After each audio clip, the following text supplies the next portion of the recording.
Hey, we're live. Welcome to the Gored Pub, where Rich is doing an unveiling of, or what's that called? An unboxing? A haul? An art haul? That's what it is. I wouldn't call it an unboxing or an art haul. Well, but I guess it's an opening of the package. I mean, you went to the store, you got stuff. Well, I went to the store and I got blending stuff. The tortillions. They're called tortillions. They're rolled up cardboard that's sharpened.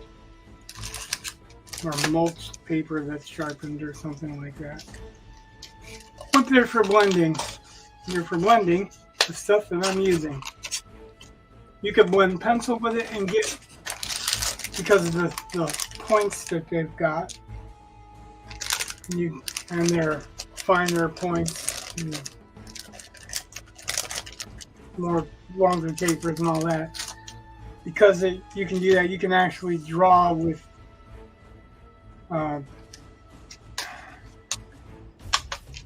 like the charcoal dust that I was putting on the paper and smearing them in with my fingers. But you can smear it with a tortillion much better. And this is an eraser pen.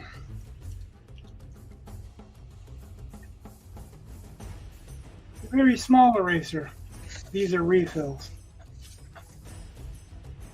You know, I thought I was going to be able to find these pretty easy because I'm on my last, well, I guess there's two. But this is so that I can do very fine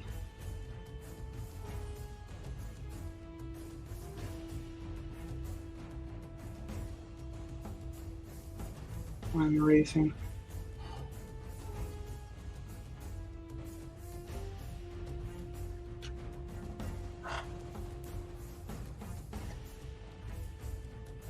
So I didn't want her forehead to look like an angry man's forehead. It kind of had that tilt, which that's not what I was going for.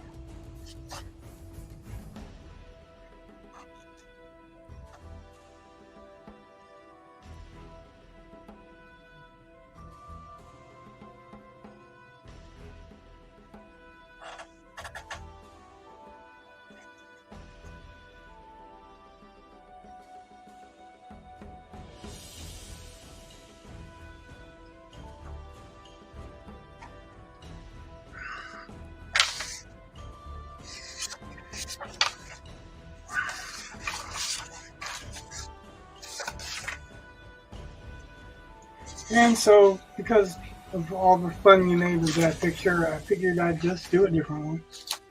I did not make fun of that picture. Yes, you I did. said when you started, the knoll looked like an Irish, well, whatever, like the Monopoly dog, whatever that is. But then you did your Scottish Terrier is what you said, but what? At the end, I said Scottish Terrier is what you said. There you go. That's it. But and I told you had worked your magic, like you just but do at that the thing. end, you were like, he's all sitting there like, Well, I was okay. Whatever.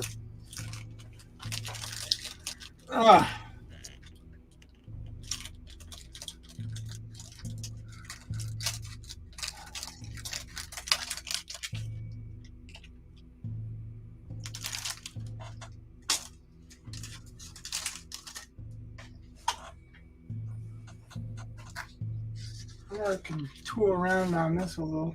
I was supposed to put some gloves on again. Yeah.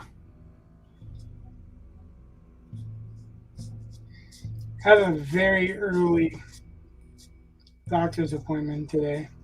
Oh yeah.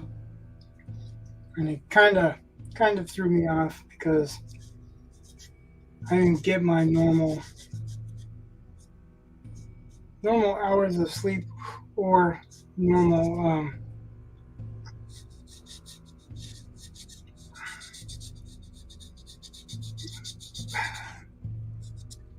cool down time before bed. Like after I do a stream, I generally have some cool down time. Okay. But I really couldn't have it because I had to get up way early for me. It's way early for me because I stay up till 3, 4 o'clock in the morning.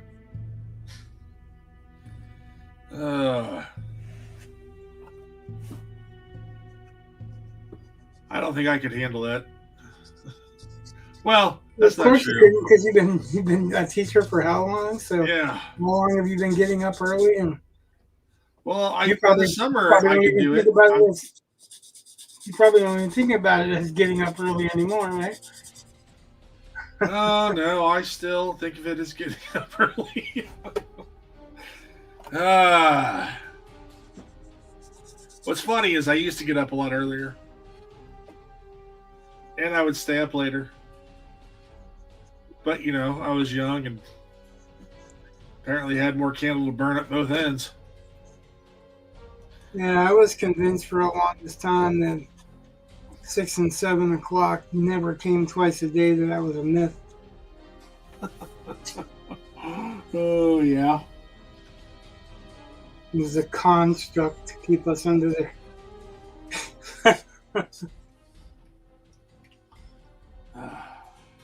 6 o'clock in the morning.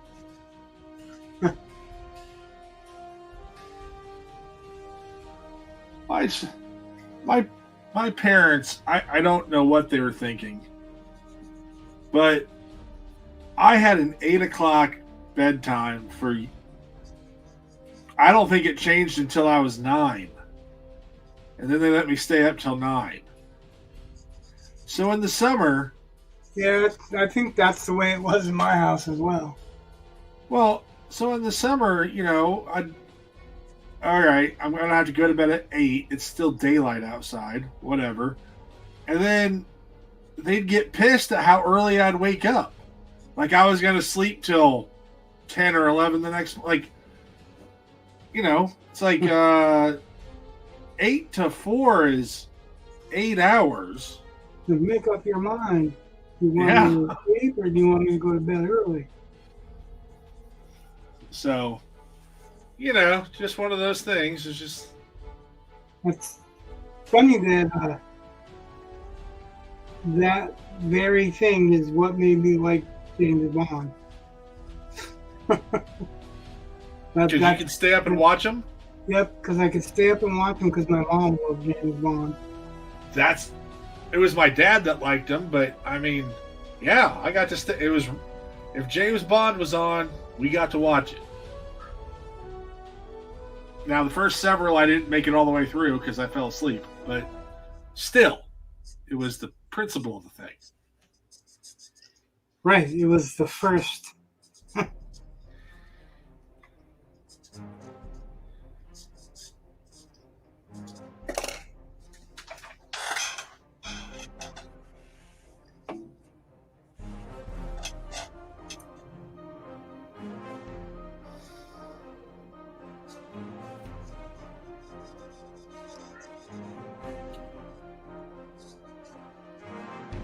Whatever's left on the tortillion.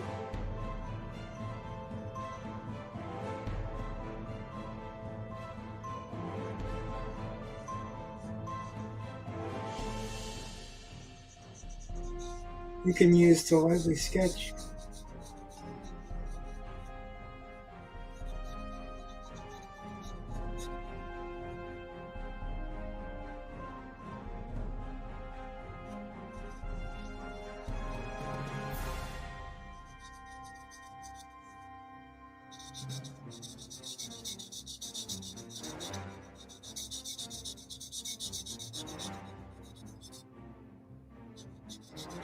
Yeah, so I thought I'd do a different pose with him standing up. My original idea was for him to be in the background, kind of squatted.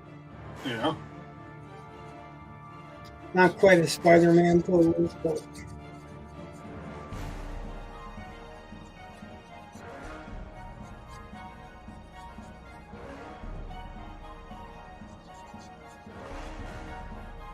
and for her to be in the foreground.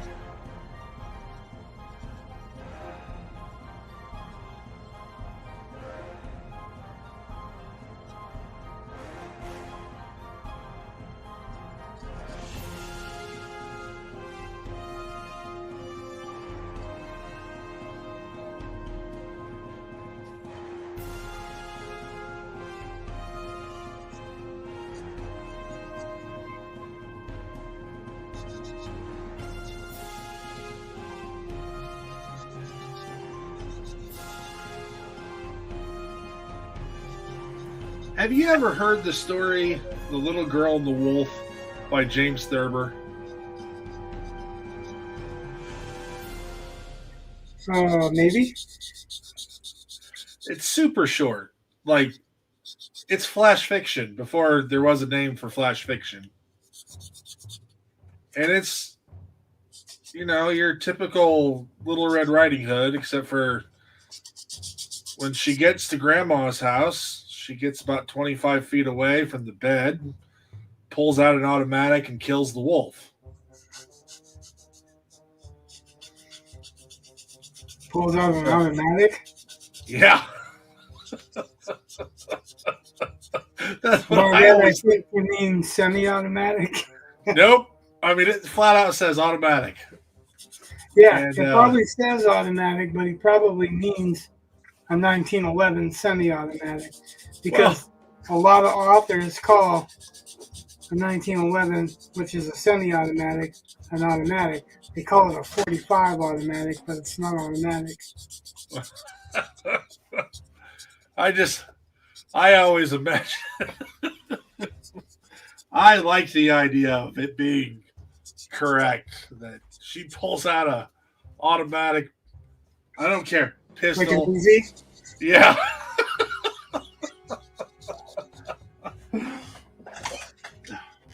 Makes me chuckle. It's the first story that my 7th grade class really has liked. Probably because it's literally like a chunk of text smaller than my face. So, but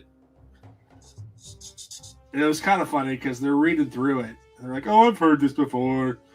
I'm like, "Okay," and I get to that last line about she pulls out an automatic and shoots the wolf dead. We're like, "What?" Oh, it's a wonderful This one's story. daddy told her to protect herself. Yeah. Oh my God! You should have seen the eyes pop out of some of these kids, though, because it's my first period, and they're a delightful group. And I started passing out the story, which is just a sheet of paper. I mean, you know, it's tiny. And I'm like, this is one of the best examples of feminist literature I've ever seen. And they're like, what are you talking about? Like, well, for starters, it was written by a man.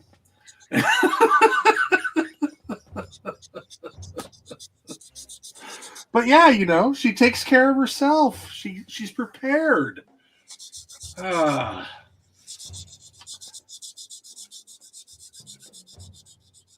Equality is a knowledge and possession of firearms, I think. So. Well, for a long time, they've said guns are the great equalizer. Yeah. You don't have to have any fighting prowess or big muscles to That's use right. them. Of course, you do have to have a good grip, otherwise you'll stovepipe and everything else. If you limp wrist it, you're not going to get it on target. Ugh.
I just like to think that whoever's watching this just really watches for my dance moves in my chair. That's what you like to think, huh? Yep, that's how I sleep at night. How does your wife stay in the bed next to you? No, I go to bed at night thinking about my dance moves on screen. That's all. Knowing the joy and hope I spread. Well, so she always dictates your dance moves? Yeah. She's not into your dance moves? She's like, no, thank you. Oh. She's normally asleep.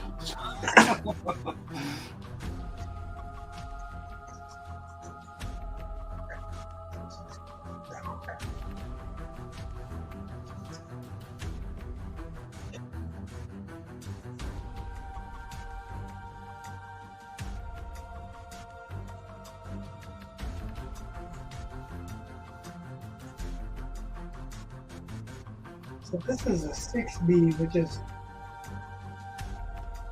much softer, darker lead than I would outline with, not lead, but charcoal that I want to outline with by choice.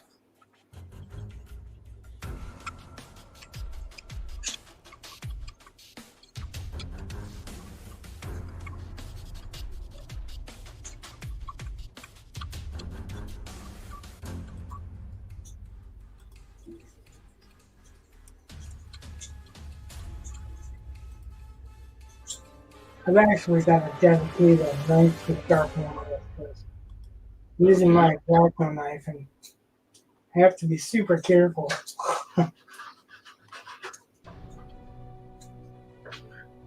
Because as I'm on blood thinners, if I nick something,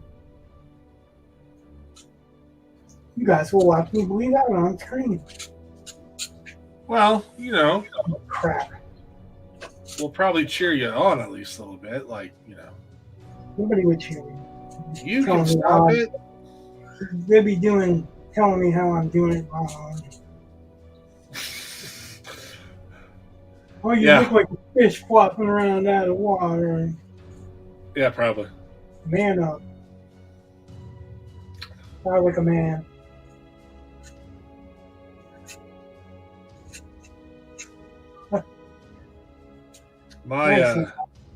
Eli's like, yeah. My old department chair used to say, "You cry like a man in your car alone on the way home." See, oh.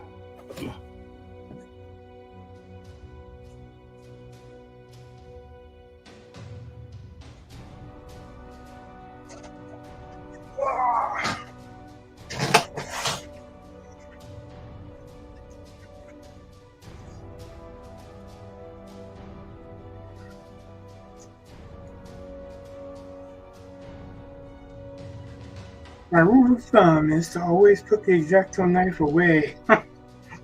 Why is that? Because I want to keep my thumbs.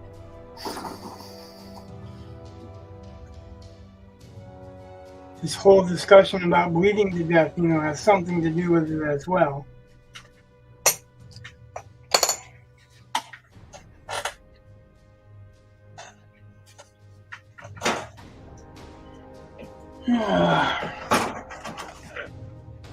I guess, I don't know. Use a pair of gloves today. Considering that was the hardest part of cleanup. Just cleaning up what I ground into my own skin. Huh.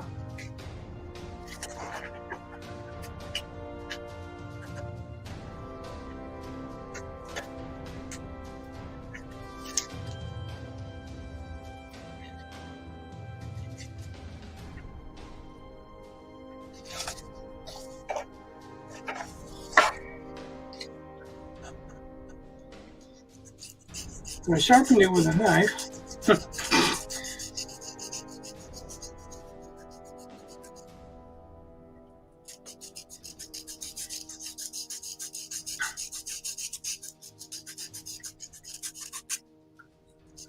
But obviously, it took off more material than I was attempting to. Whoopsie. Yeah, that's okay.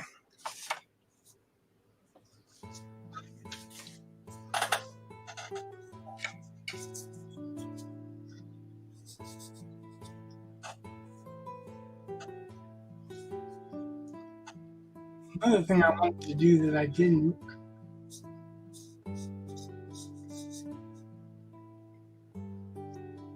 was have a longer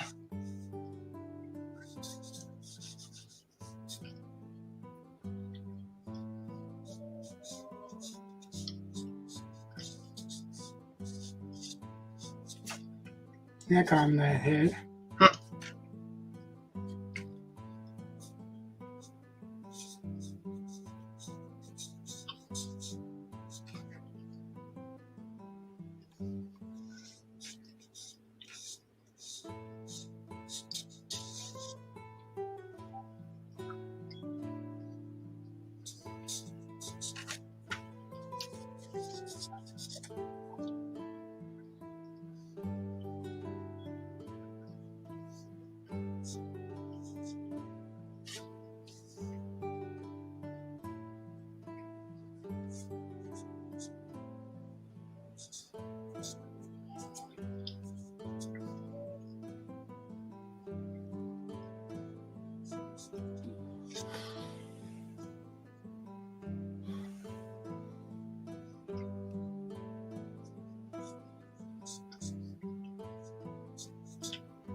Whoa, you got blurry.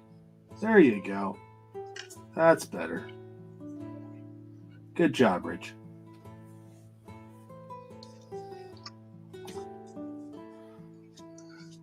You been drinking tonight?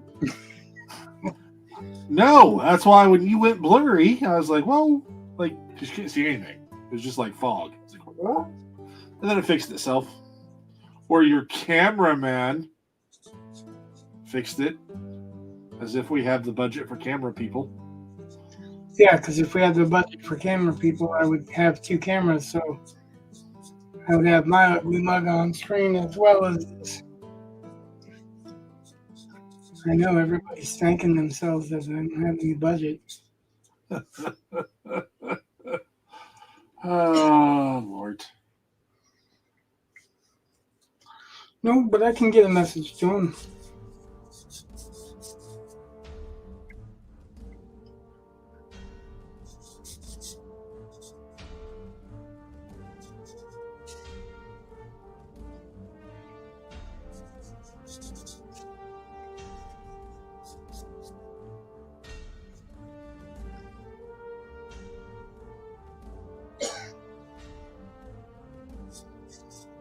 One of the things that I really wanted to get out of that other picture that I didn't was the long neck here. And the hunch, like from the nape of the neck. Yeah. It was really disappearing into shadow, and I think that's kind of part of the characteristics of the hyena, right? Okay. That long ass neck and a small head on the end, but like a wolfish head.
one of the main problems too is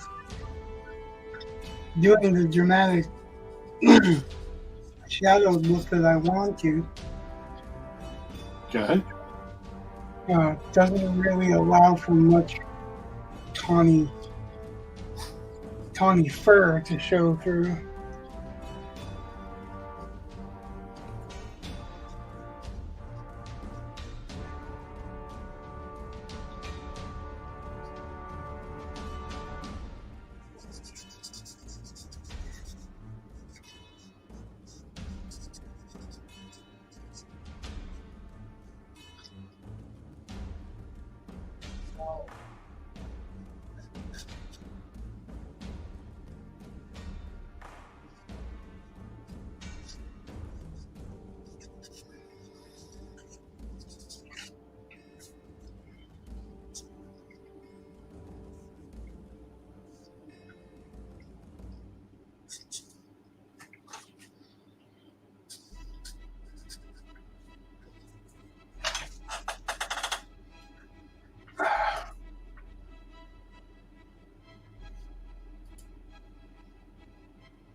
Yes.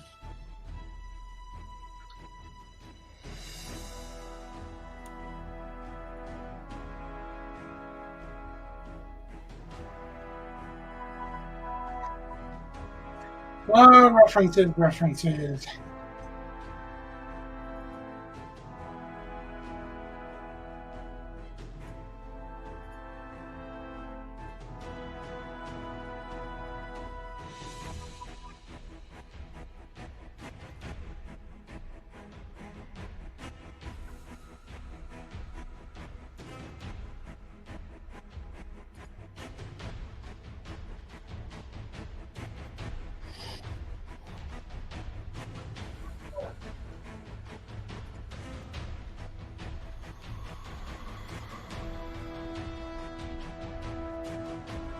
I really like the idea.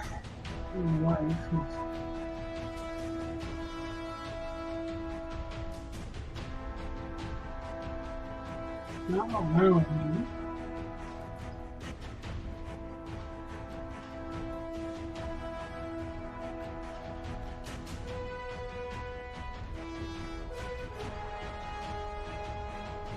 I really like the idea of keeping him in shadow. Okay. Because I believe it.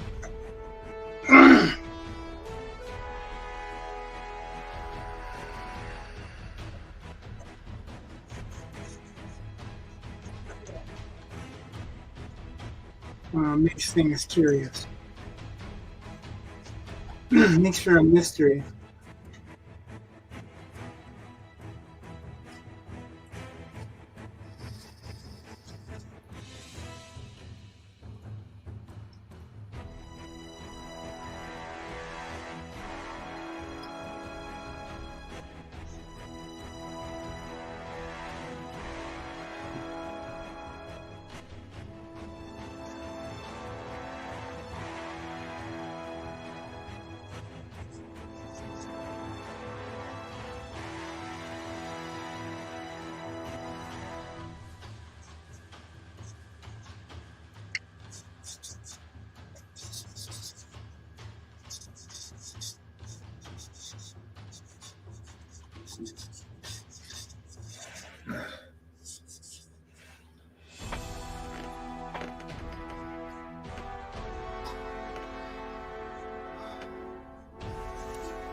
Have you seen the meme where supposedly this guy interprets AF as foretold? Yeah, I shared it. Rhonda said she shared it with me. I was like, really? I don't. But whatever. I was like, I don't think so. But If you look in Slack Goredox, no, that'll be time stamped and everything. Wow, I could win an argument.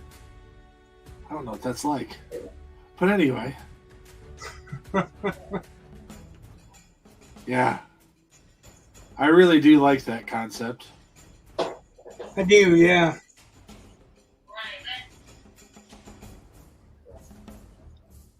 I've said for a long time, when you use fuck as in everything, it loses its value. It loses its shock value. It loses its power. Yeah. So if you use it all the time, then when you use it so that it's an important word or an important expression, it doesn't have that anymore.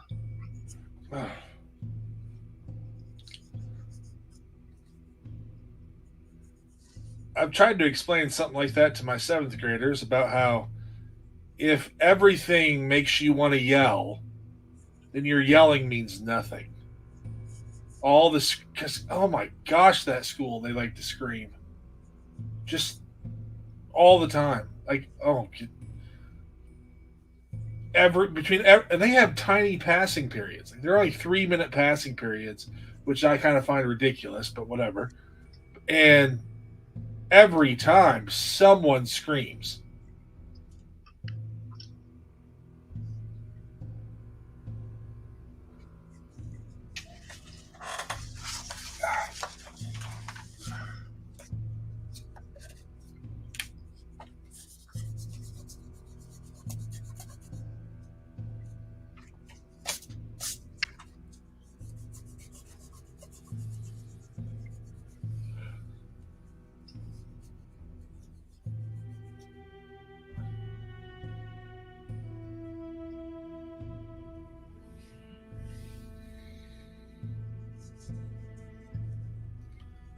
Yeah, they're just getting out of that age, right?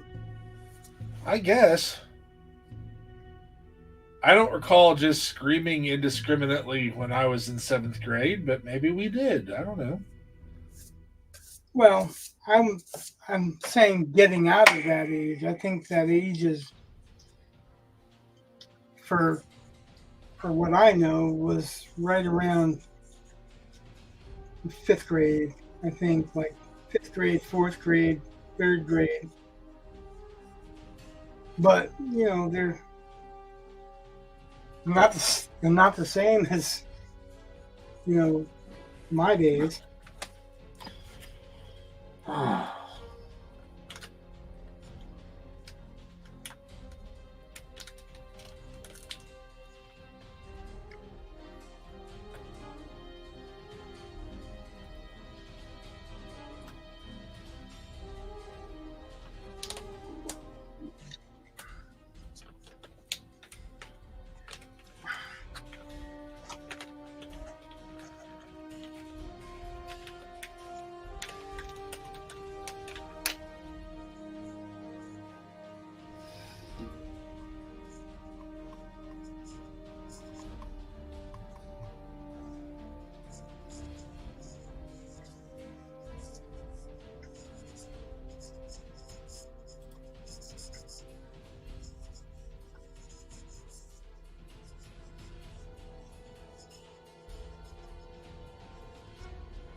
I have been talking this entire time on mute.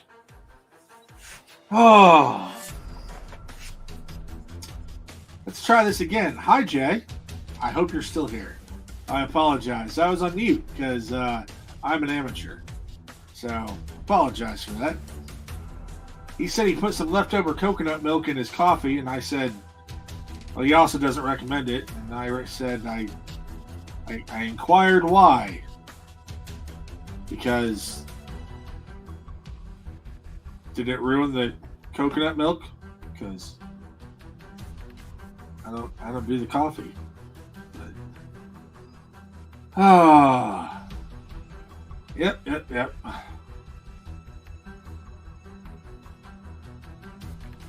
I was opening a package and I thought, I should mute this so you don't hear the crinkling.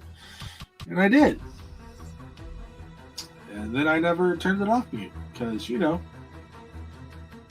why? Because you didn't want to do a live unboxing, huh? Apparently not. No, I just thought it's just the... I keep a bag of my medication, and I was getting some. And in case anyone wants... I just mean that I don't want people to think I'm talking about some kind of medication.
So, you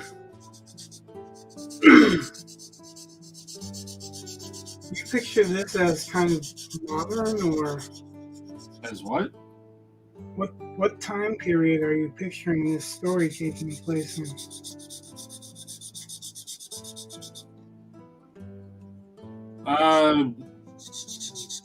Your typical medieval fantasy type thing.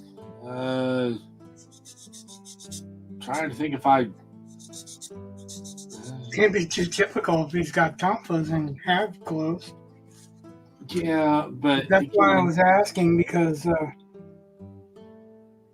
don't want half gloves with the knuckles cut out, right?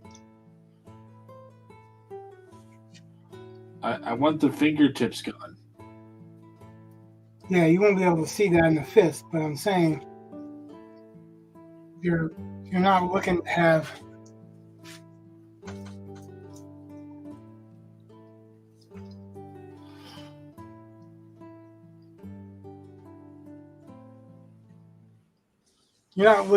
half gloves like Billy Idol, right? Where they're leather riding gloves and shit, right? It doesn't matter.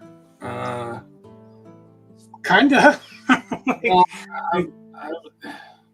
it matters to me because I'm drawing it, and I need to know.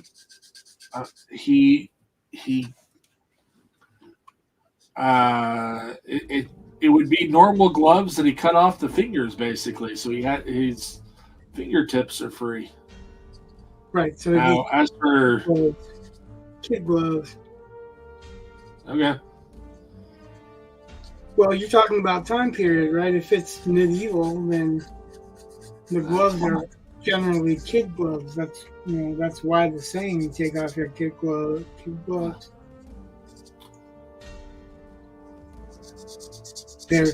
It was when they didn't do bare knuckle boxing and they used kid gloves. It was from that tradition. So, I'm asking because I want to know what gloves I'm drawing. That's the long and the short of it. Okay. Billy Idol's gloves looks like I was looking at pictures. I was like, I know who Billy Idol is, and I can picture his curled lip and his hair, but I was like, I don't remember him with specifically wearing gloves. So I had to look. So I don't know if I've told you this or not before, but I'm in the video for Moni Moni. Really? Yeah.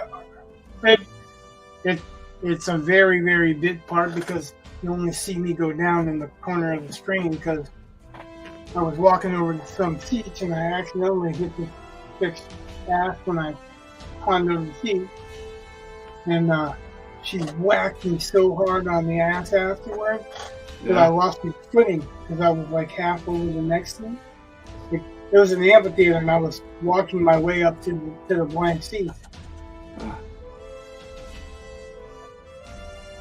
But if you look down at the lower left-hand corner of the screen, there's a scene where it shows the crowd from behind. Yeah. And that's my head that goes whoop whoop.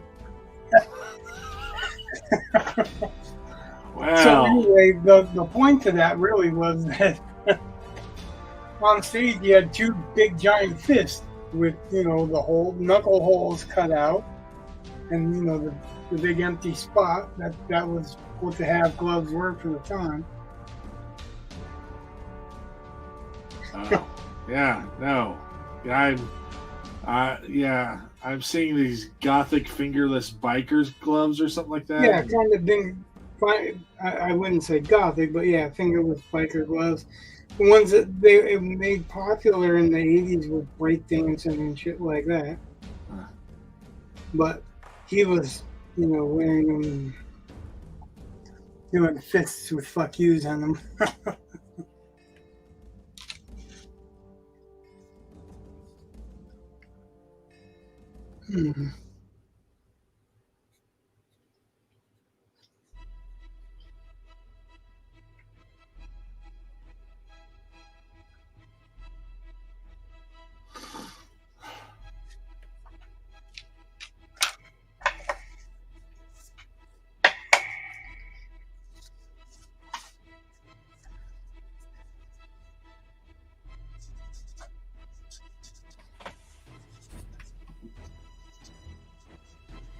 Oh, Lord.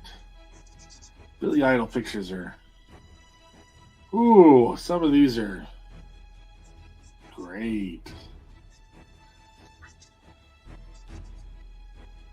Yeah, Billy Idol holds several weird distinctions. Okay. He's got the world record for the most STDs. Okay. I told you they were weird distinctions, right?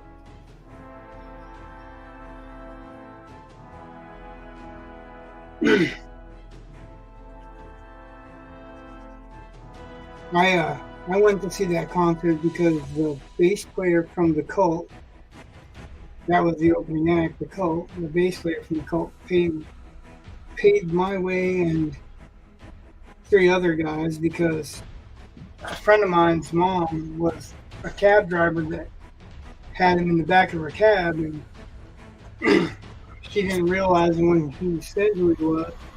She was like, "Oh yeah, the kids wanted to go see that concert." We were 15, 16. Yeah. We wanted to go see the concert because of the girls that were going to that concert. So.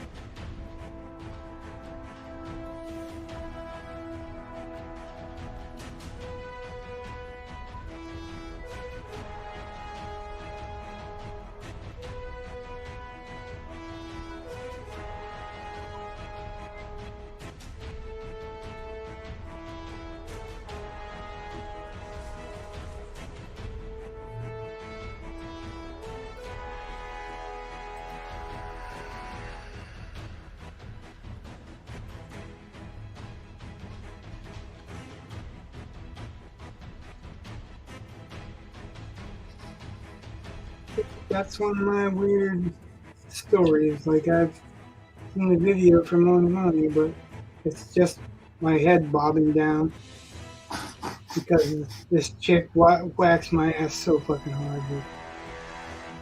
Oh, that's definitely kind of funny.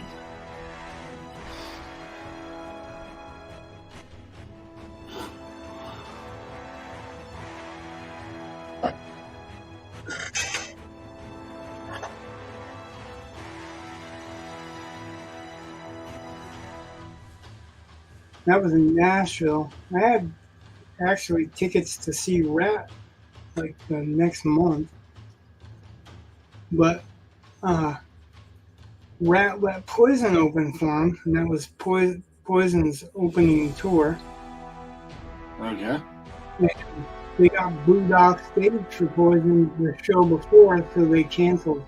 And I'm like, oh fuck, because I really wanted to see Rat at that time. That was my band. I was listening to everything there. That was my daily.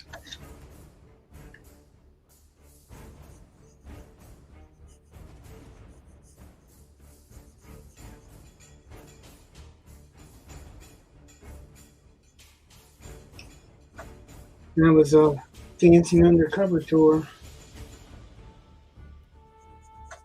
where the drummer literally jumped down off a balcony and broke his ankle and then played the show. Oh.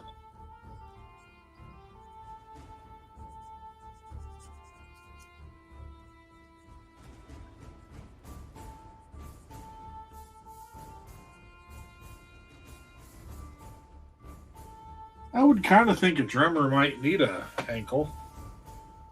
Yeah, well, I guess it, show must go on. Okay. That album actually opened up, I think, #1 in the U.S. for the first time for them. It was the next album after the. Actually, I think it was next album after Invasion of Your Privacy, which had Lay It Down on it, but they were still getting mileage out of Round and Round.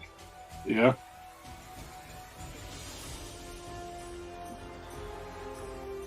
That's pretty much the only Rat song I know. You don't know Lay It Down or Back for More? Or... I don't think so. Huh.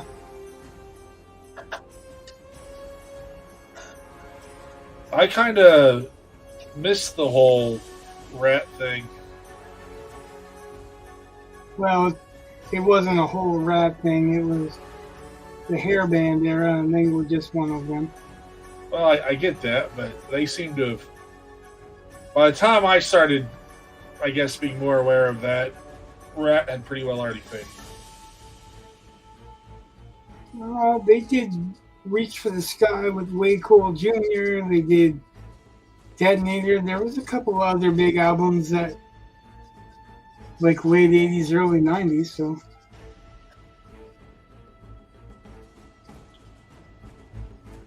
Round and Round is their biggest hit. It's so big of a biggest hit, it drives me crazy because I've heard it so many times. But I hear like Back for More was pretty big off that album too. Lay It Down was pretty huge on the next album. Like I said, Dancing Undercover, which was 2 albums after that, opened #1 in the country. That was in 85. Well, depending on when in 85, I would have been either 7 or 8.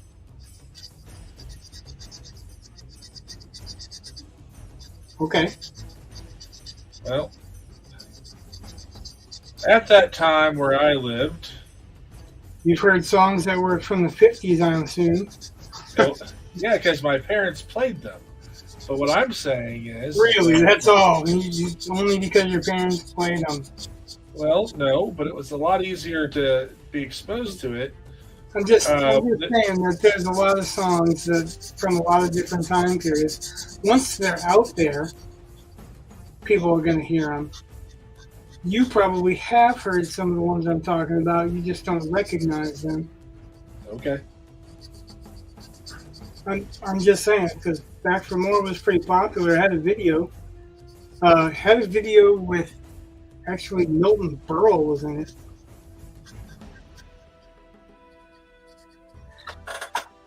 I'm surprised that you don't recognize Way Cool Jr. either. Nope.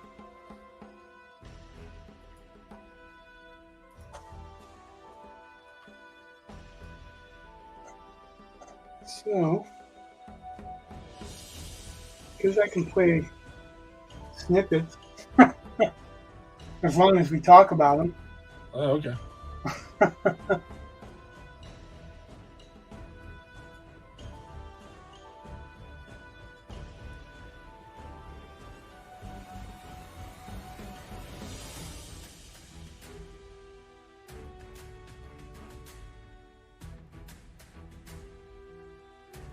So commercial. Okay. I'm going to sneak this in here for a minute.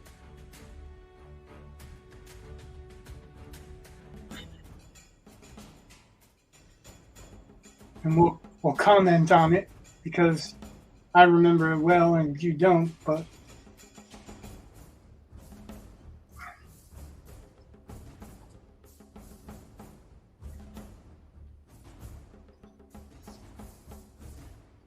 let's turn it up.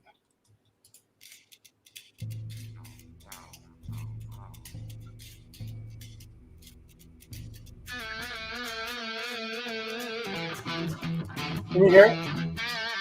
Yeah, I can hear it.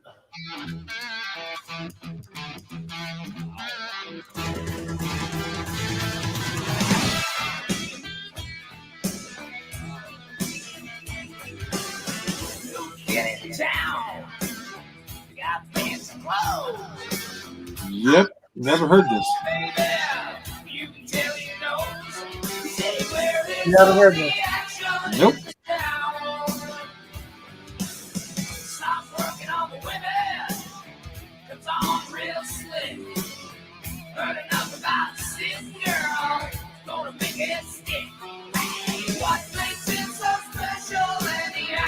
Here's the chorus thing as well.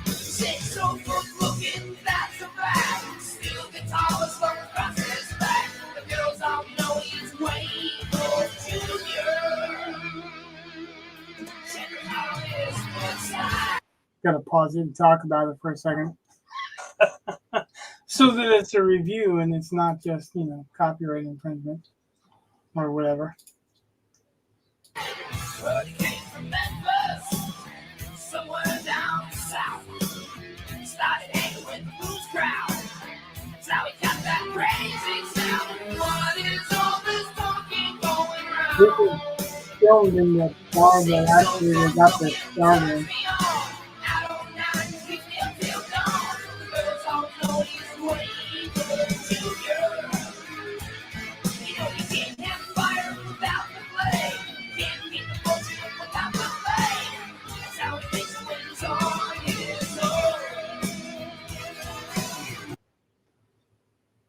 Still don't recognize it?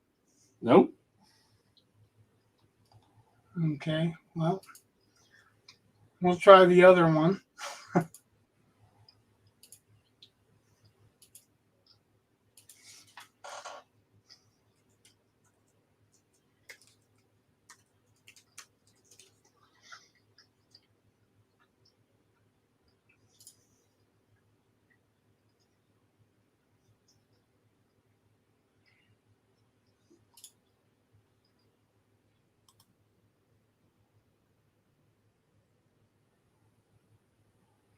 We'll turn down the stupid commercial.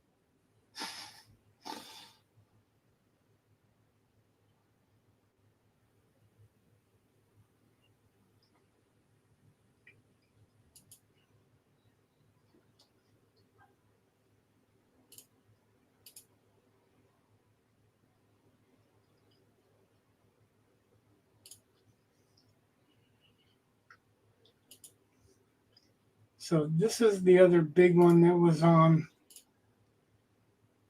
Out of the Cellar, where Round and Round comes from.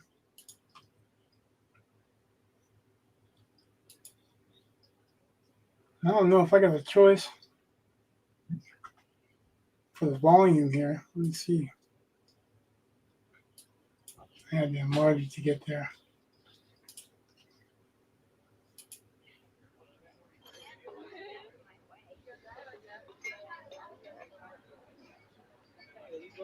It's so weird, like the producer of these videos had like Milton Berle was a relative who shows up in these videos. I'm thinking maybe that's not this one anyway, but this is.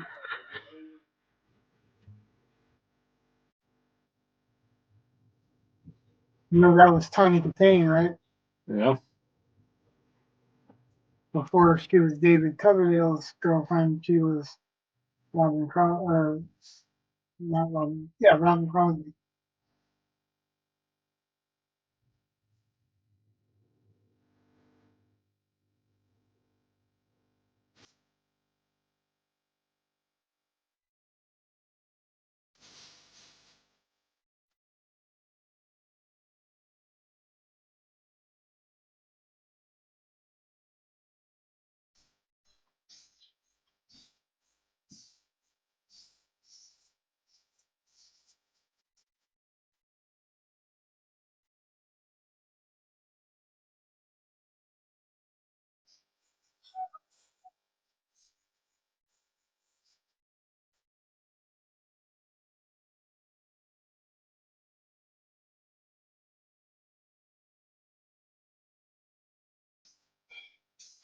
Does that ring any bell? Nope.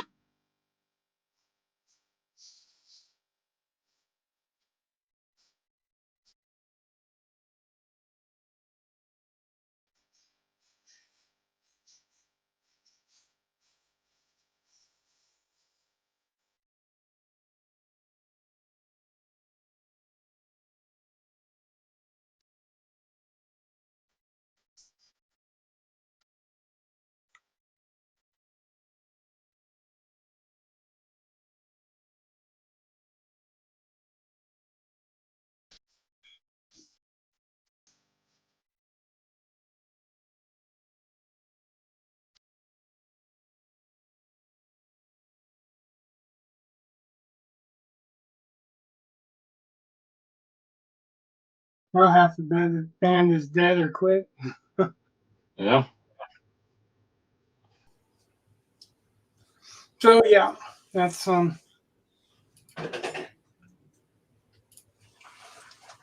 if you'd have recognized them, that's you would have recognized them from that.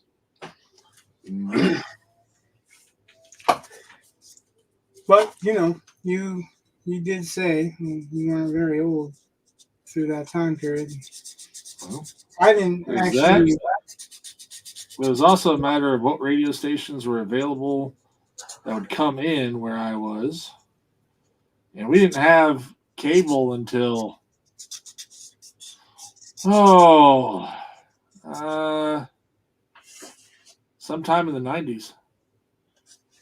We may have gotten it in 89, but I don't think so. I don't think we got cable until 90. So there was no MTV for me for quite a while.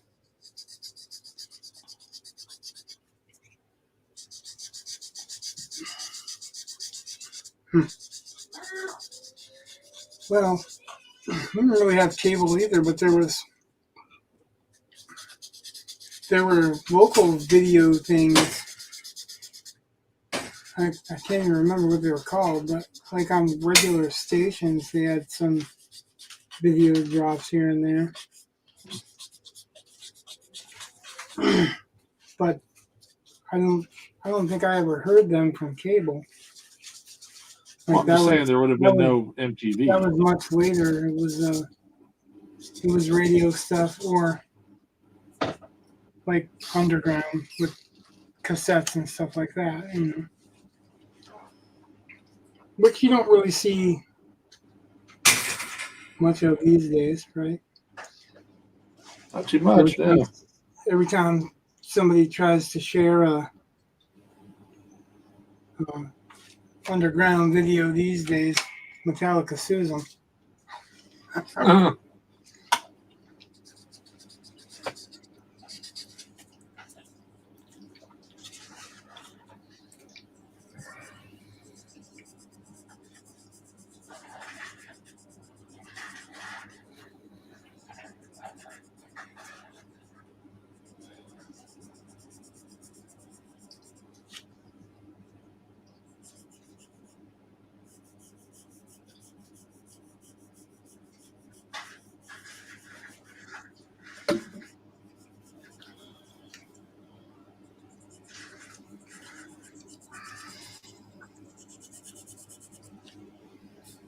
So,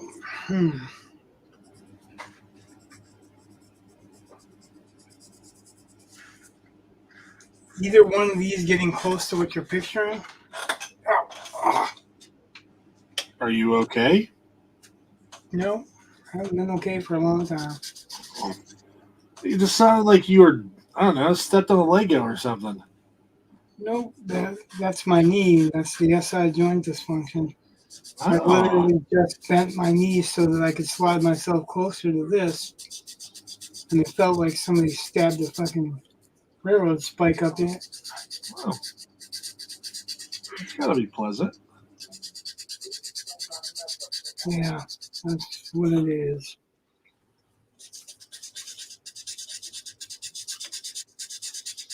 But anyway. Trying to figure out why it was so small all of a sudden, and then I realized our screens were equal size. Yeah, I'm trying to. Oh yeah. I'm trying to capture the feel of the whole hyena/man, but I'm also trying to capture what you are imagining. Like I wanted to fit the posture, the pose, because all I can see, like if I was going to be a thief in that time period, I probably would keep myself cloaked pretty much, right? You wouldn't want to be too obvious with what your weapons are, or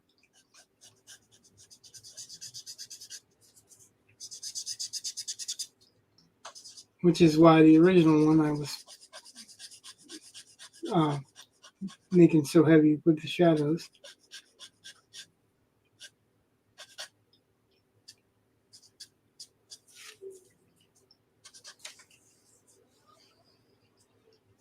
Here I'm kind of trying to employ the tonfa a little bit, but it almost doesn't feel right. You know what I mean? Like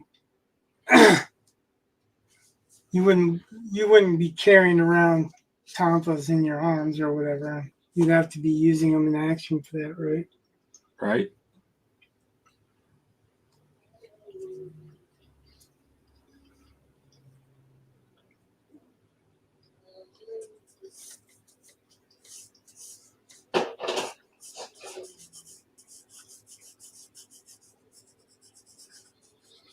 And I'm kind of picturing him long and lanky. Okay. Because the combination of hyena and thief versus hyena and like warrior, barbarian type character, you know. Right.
Gotta put the music back on.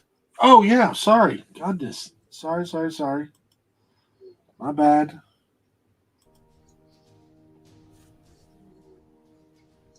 Well, it just can't be very exciting for those people that was expecting music.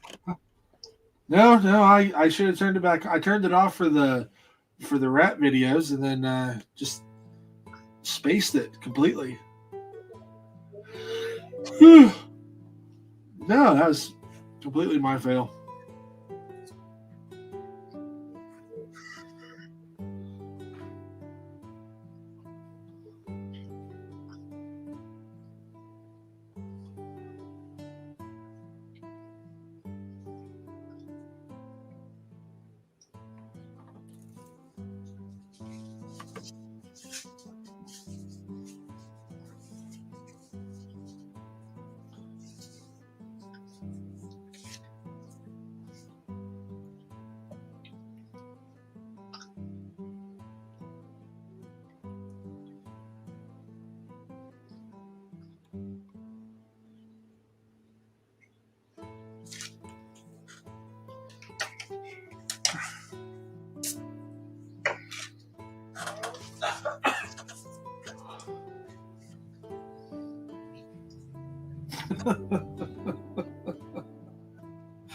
I was sitting here thinking, should I change the weapon so that it's better for Rich to draw?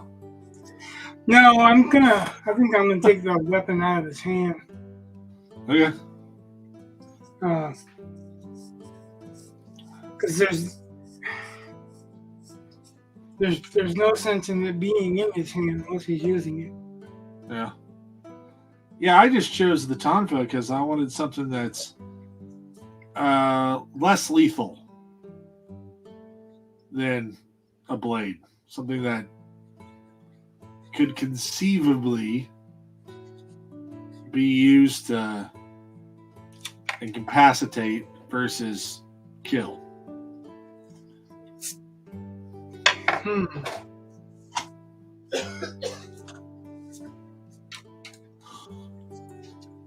I think a skilled practitioner should be able to do that with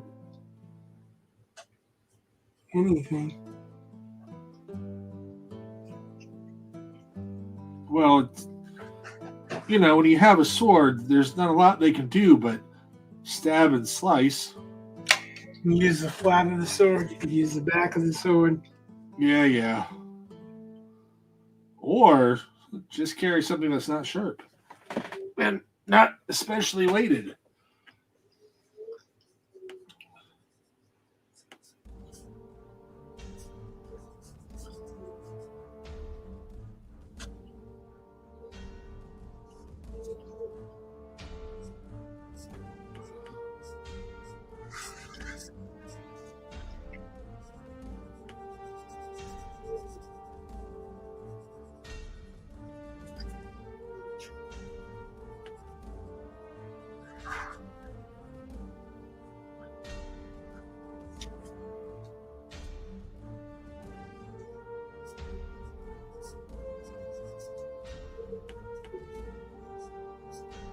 So speaking of fantasy and setting, and for this particular thing, I chose a relatively traditional Tolkien-esque D&D setting for the most part. But well, no. Well, anyway, so I've got a project going on. That's not a book, it's a short story, I'm pretty certain. But I set it in the 1930s. So I kind of like that a lot cooler. Because it's not going to have, like, fantasy races. It's just going to have a magic system. Have you read Larry Correa's Grim Noir Chronicles? No, I have not. Why? Because it sounds like that's what you're doing. Look.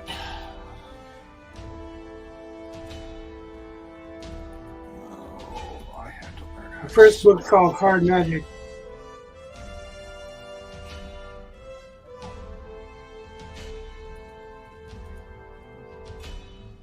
All right. No. No, it's not no. Well, judging by the 10-second picture I got,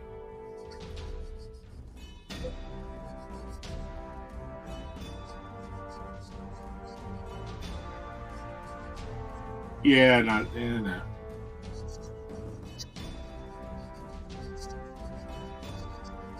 What do you want? No, sir. Oh, You're going to be super tired tomorrow morning. I'm And I gonna would be say super that I was tired going right to now. laugh at you, but I'm going to be sleeping, so. Yeah, but he's got to be at school 2 hours before he normally would be even catching the bus. I know Martin was all about. I know. What do you want? Nope. They have all day.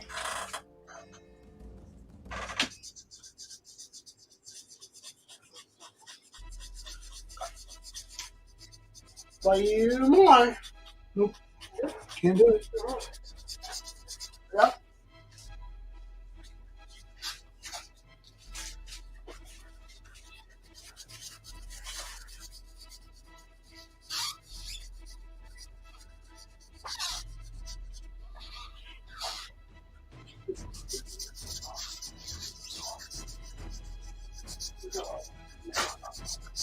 What do you want?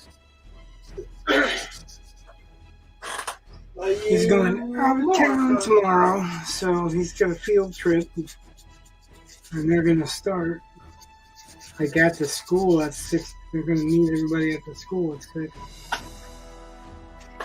Okay. Well, that's about the time he's usually getting up. Yeah, I'll still be Well, asleep at that time. I actually think he gets up around 5:30 and then just, takes a nap on the couch and all this other stuff before he goes. But he's not going to be able to do that tomorrow.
So did you go back and watch any of the VP debate? Yeah, I did. I watched about half of it on Charlie Kirk, Yeah. and then the video was pulled. So I'm assuming that it was they did some commentary after it, Yeah. and I think when you're done with live, you it pulls the video for a little bit before it reposts it. So I watched some of it, and then I watched some highlights. But I saw enough of it to know that there was a clear winner.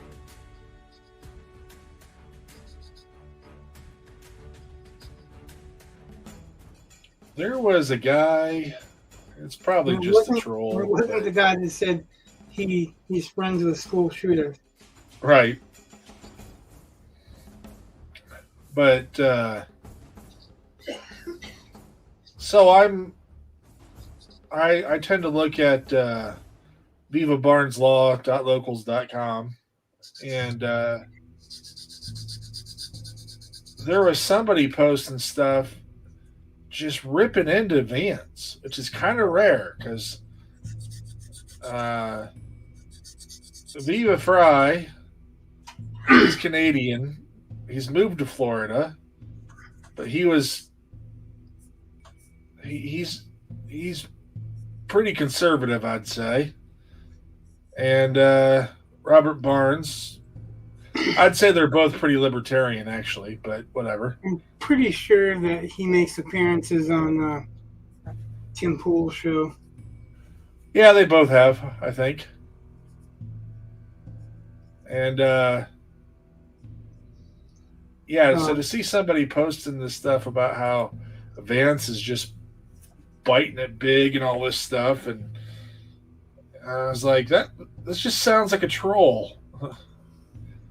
So, Well, I know that their whole approach was to try to make Vance look irrational and weird, which is really weird because they're the party of weirdos, right?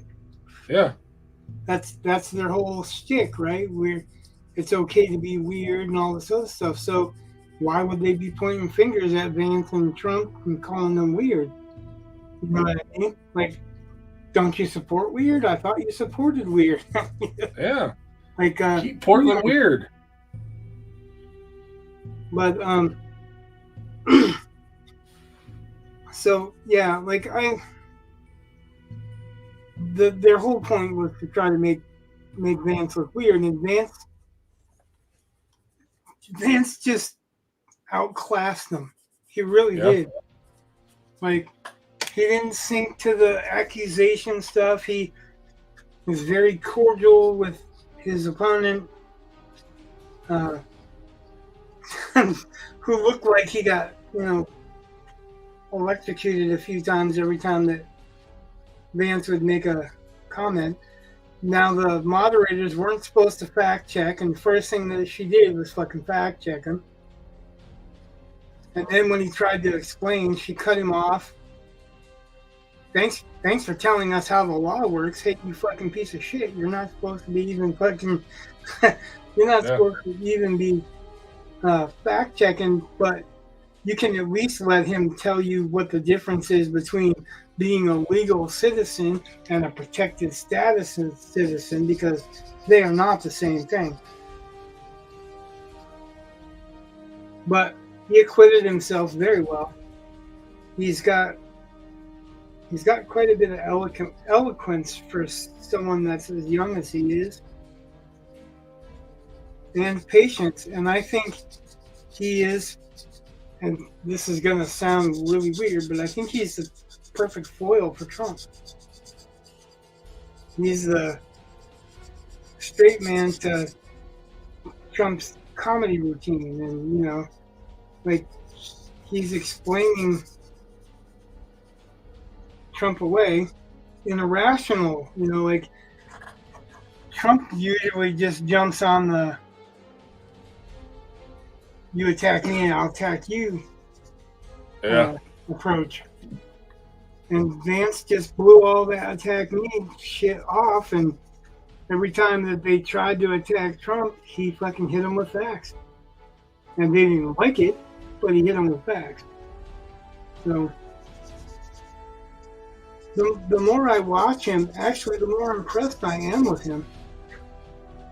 And I know it's probably going to be a source of contention for me and a whole bunch of people, but I hope that they win, and I hope he runs after Trump, because I'll vote for him.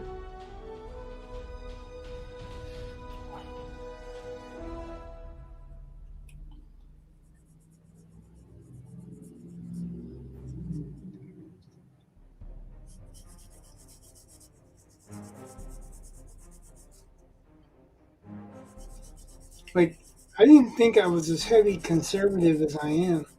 I'm realizing the older I get, the more conservative I do get.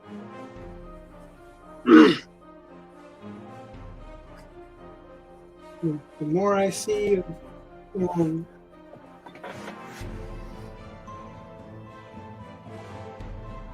guess you can only call it mockery politics. It's not nowhere near what real politics should be. It's all just pointing fingers and blaming everybody else. Yeah. Real politics should be trying to make a difference. I mean, even if you're not making a difference, you should be trying. There's a couple of points that I saw brought up that I think are weak spots for Vance, but I don't think they're as weak spots as they were brought up to be.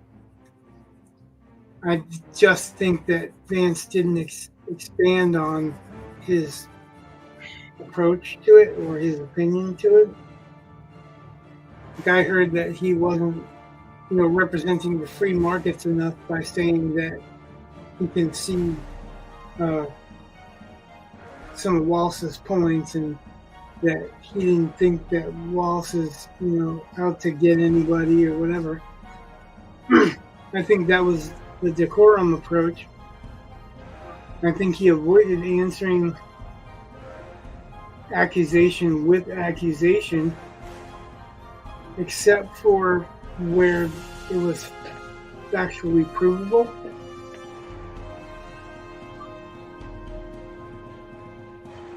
Okay.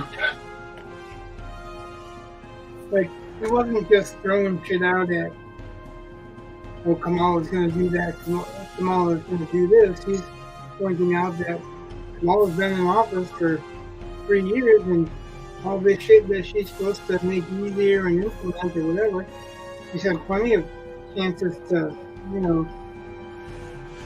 install or start or whatever. And I had seen this thing with what's his name, Byron Donalds, I think, and he was on a news show talking about how, because whoever the journalist was saying that Kamala's not Biden, and therefore she's not responsible for the Biden policies. Right, she's his vice president, the last one in the room. Right, and Byron Donalds was like, actually, she was the tie-breaking vote in whatever the bill was that caused a whole bunch of inflation. That even Democrats were saying it was going to cause inflation, and she's the reason why it got passed. Right. It's her vote. So 100%. Yep. That's the albatross around your neck. But as soon as he mentioned that, the journalist was done talking to him, pretty much. Right. They don't like to have facts pointed out because they're not using facts. Yeah.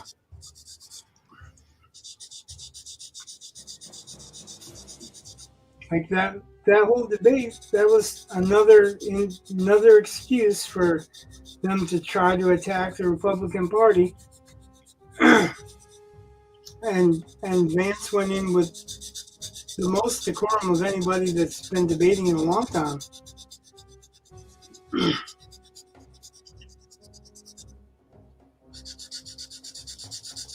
Which is really odd considering that he's like one of the youngest guys to be on that stage in a long time, right? Yeah. So, I mean, usually younger are quicker to hit the immaturity notes.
So,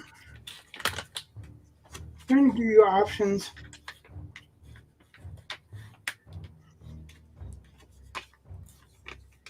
I don't know how much I'm going to do of charcoal options before I start doing pencil options, because it's just a natural. Okay. Well, I work more naturally with pencil, so Okay. I like the idea of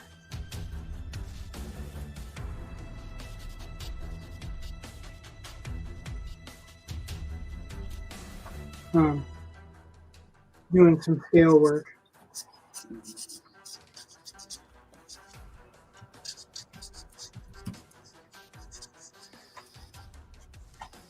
Which is why I've been doing this. Like so when I've got this basic done, I'm gonna flip back so that you can see in comparison.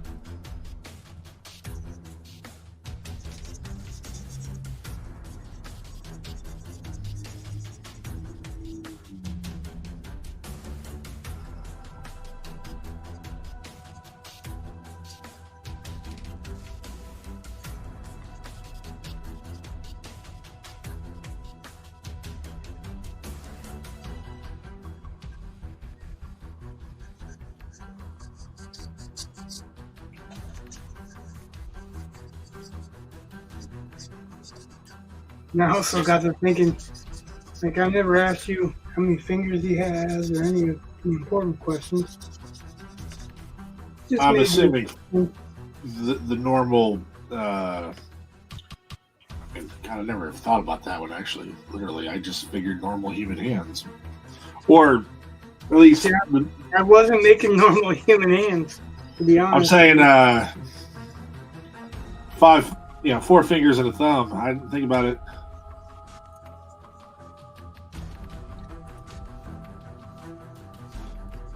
Oh, well, apparently this is something that gets asked more. Okay, according to World Anvil, they have 5 digits on each hand. What? So, yeah. According to what? World Anvil.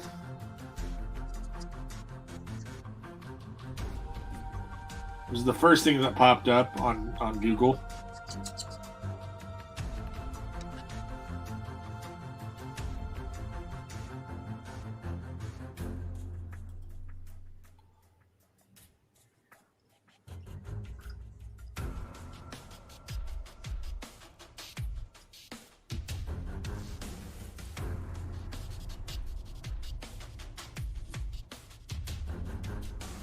So, I don't. Huh? You asked if he has how many fingers. I asked you how many fingers he has, not word anvil or whatever. Well, I told you I assumed the normal, and then I thought I've never thought about if gnolls have traditionally fewer fingers. You know, it's like if you were drawing the aliens from Battlefield Earth, They have you 11. know, They have gotta- 6 on one hand and 5 on another. yeah, it's one of the dumbest alien designs ever. I'm sorry, but it just is. Well, so, yeah. Oh, hey, Jay said, I'm so happy I finally got an idea for today's Inktober prompt. Sweet. Oh, that comment was directly where my bar is.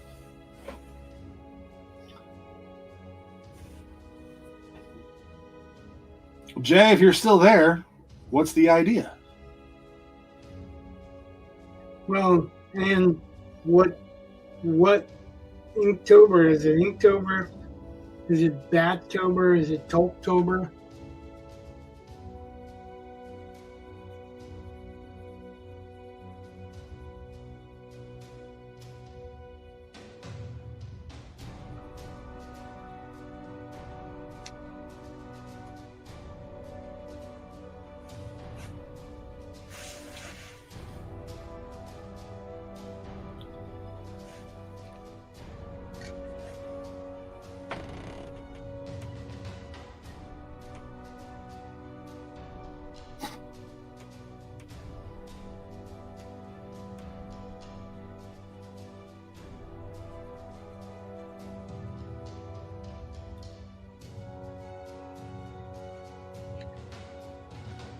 So I looked up some James Bond stuff, and I'm looking at this poster for Dr. No, right? And it's been a while since I've seen that movie. I don't recall an armored car that shoots fire.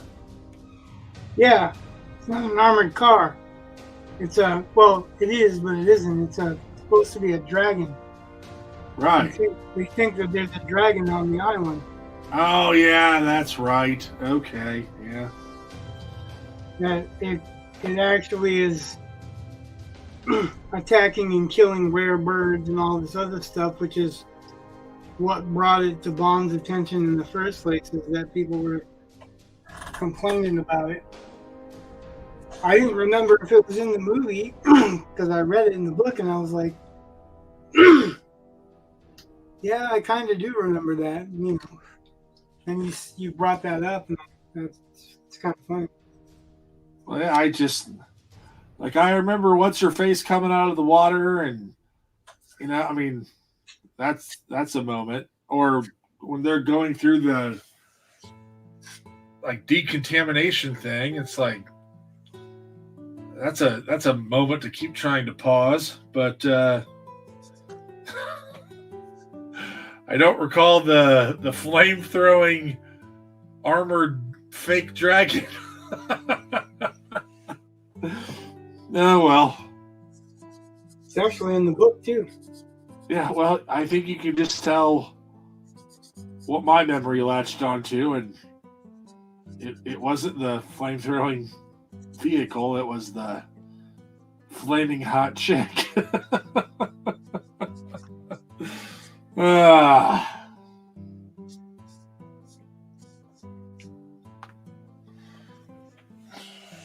Was that like Ursula Andrews or something like that? Yeah, something, I don't know.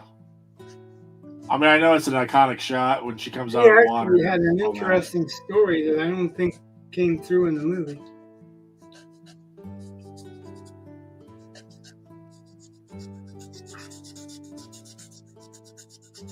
But to be fair, I haven't watched that movie in a long time. I don't think they actually told her story. She was just the Bond girl that was there.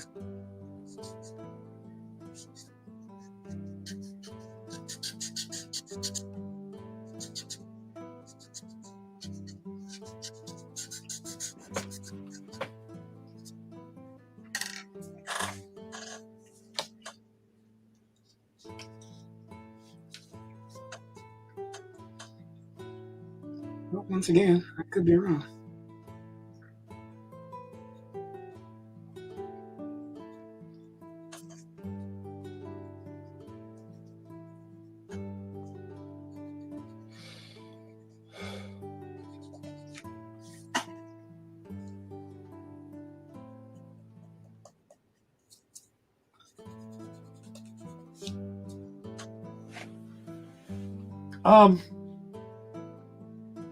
Correct me if I'm wrong, but I seem to recall that you had you like to do the tattoos where it kind of looks like it's like carved out of stone or something. You know what I'm saying? Stone carved out of the skin. Yeah, but like it's carved out of it? Yes.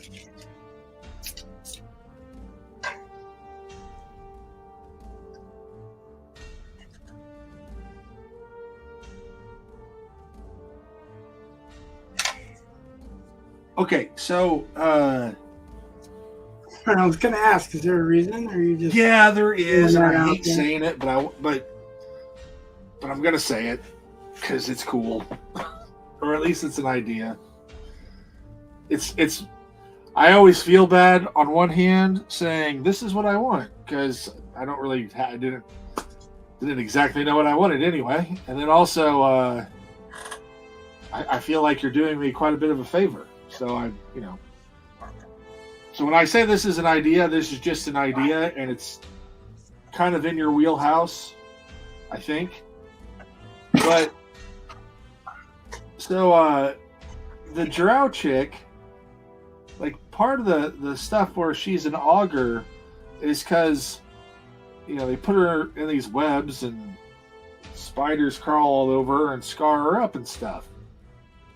And then they read the markings, and that's how that works. So what if you kind of did like a close-up of her belly or something? Like a sexy James Bond movie like pose. But part of the scarring, you kind of get outlines of Rorn and maybe Umjot and Snurl or something. Like just not necessarily. It doesn't have to be like real defined then, because it's again like carved out or scratched out or however you would want to do it. It's just an idea. Just it's what I do. I have ideas. So think about it. Let it percolate. I don't even know if it's feasible or makes sense. You would have to do almost the entire page as a belly. Yeah. What about a thigh? It doesn't matter. to do several characters' forms and then make them look three-dimensional like they're cut out.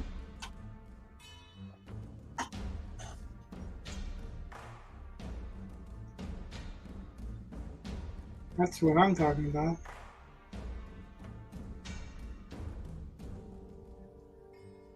Huh.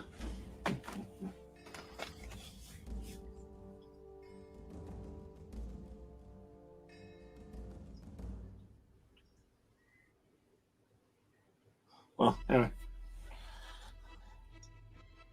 Think about it. That's all. And it may be something that we do later. It may be something we just never do at all. But it's a thought. It's definitely a thought.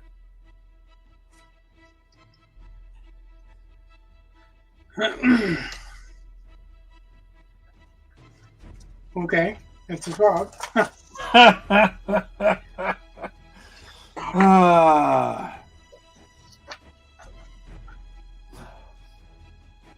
I'm perfectly fine to say, here's a thought, and then be like, yeah, that's not going to work, and here's why and all that kind of stuff. It's not a problem for me at all. Yeah, I always figure, like I could do that, but it would have to be pretty huge to have those characters' forms recognizable.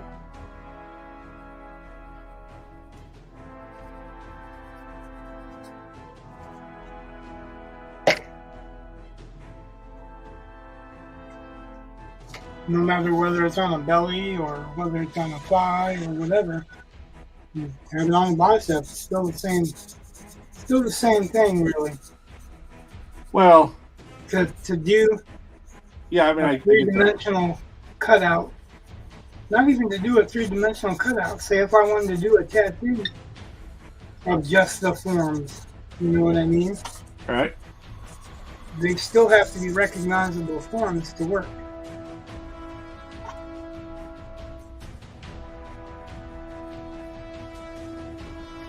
But to do it in 3D, every line has to have at least 2 lines to 3. Okay. Well, yeah, because you have the light. You have the light hitting on one side, shadow cast on another side, Well, and then the midtones. So to do it as a line,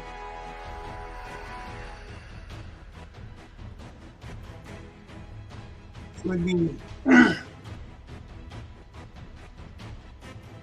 kind of swollen. yeah. So, all right. I believe you. I understand what you're saying. No, You don't have to prove or anything. I'm I'm completely. trying to show yeah. you on there. Okay. So if I'm doing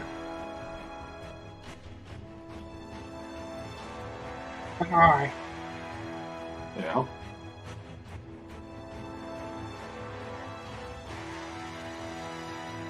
and I want to make it look like it's cut out. You have to have your midtones, which I have the gray paper for the midtones.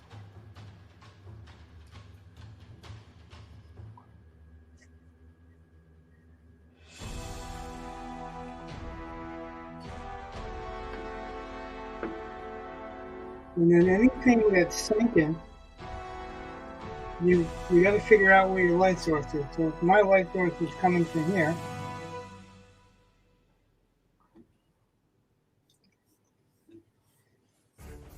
the eyelid or whatever will cast some shadow, but then the underside of the eyelid will cast some shadow here.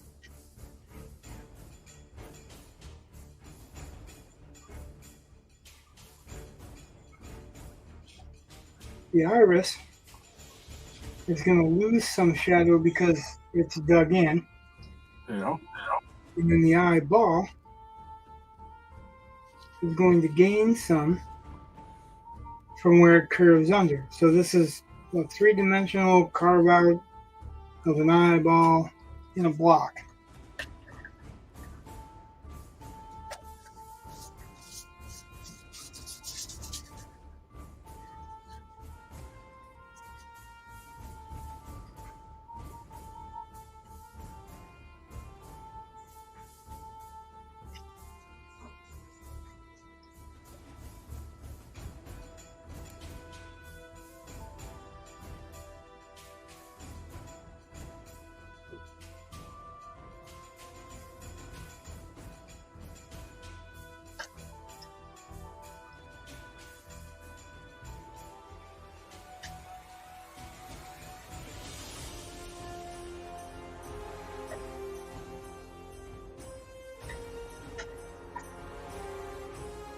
Trying to remember which finger I'm smudging with which.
Okay, so I do like doing it, but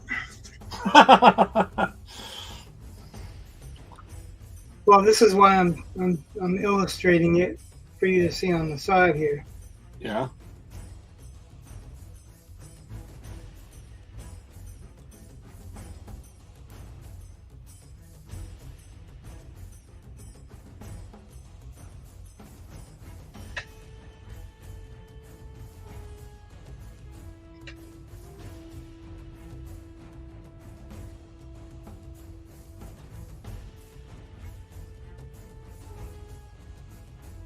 So I don't know if this would matter. Okay? Because I don't want you to think I'm trying to argue my way into this, because I'm not. I'm not. But what if because like that eyeball is pretty darn detailed. It's actually not. Well, I mean, it kind of. That's kind of what I'm showing you. It's not. It's really not. And listen, this is what I'm showing you. The pupil is a hole, literally a hole. So that's not very much detail. This is a bevel.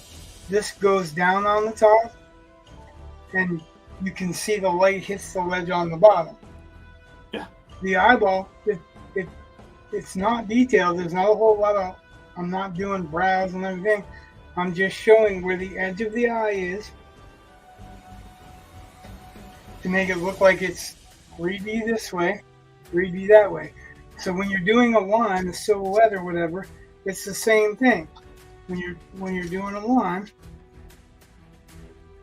and you want to make it look 3D. So this is even more simplified, but it's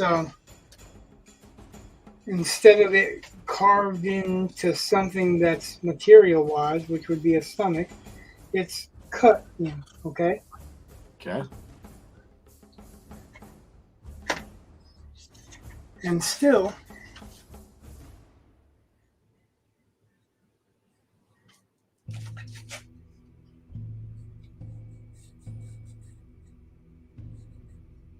you have to have a line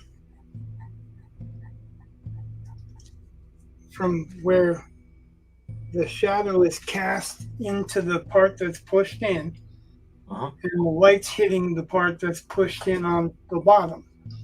So the bottom edge, which is actually the top edge of the push in, the light's hitting, and the other end, which is actually the bottom end of the push in, the light's casting a shadow on.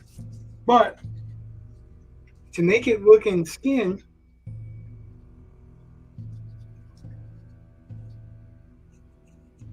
you have to have a little bit of a welt, which is the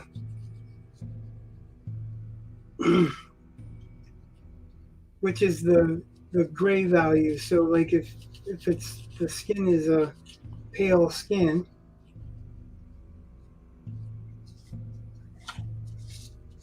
it lumps up, but it lumps back down a little bit.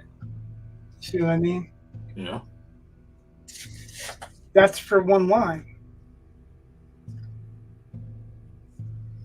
Now, if you're doing a whole outside of a shape, like a person that's got a distinguishable outline, that's the thing, the distinguishable outline part.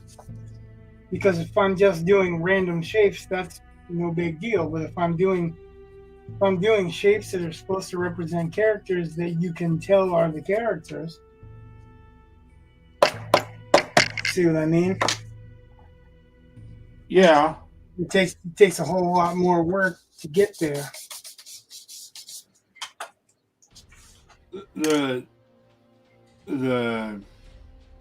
I understand that, and again, I'm not providing pushback because I'm not. I promise. So the reason why I said the eye was kind of detailed, and I appreciate that. Then you went and showed me the simplest of things you could with the line. That completely makes your point understandable. But the reason why I said about the eyes is I was thinking more of like a silhouette look stamped in, I guess. But so this, the eye. Yeah. So take away this part, which the eyelid is a stamped in look on the top and the bottom. You're just seeing it together. This is a Right. stamped in look. That's a stamped in look. The eye is also a stamped in look, just round. So it's stamped in a round shape. Okay. That makes perfect sense. I was just that's just why, and I think the line drawing explained it. That's why I was asking about a silhouette type thing, just because. Well, why I was clarifying, I guess, just so you understood what I was saying. I guess because I don't want to. I wasn't thinking like a drawing of the characters on her skin. I get like. How are you going to recognize the characters? Well, I just figured like a stamp would, I understand that, and like a silhouette more, because I think they're. Yes, but a recognizable silhouette has a shape. Oh, I agree, and you'd have to do all like that's I understand that now. I did not understand that before. That's why. But I was just And that's what I'm explaining. Like that's what both of these are. That didn't take me very long. You see what I mean? Yeah. Like if I'm doing a crack in a wall or chip in a wall or a bullet hole in the wall, this is the theory I'm working on right there. Yeah.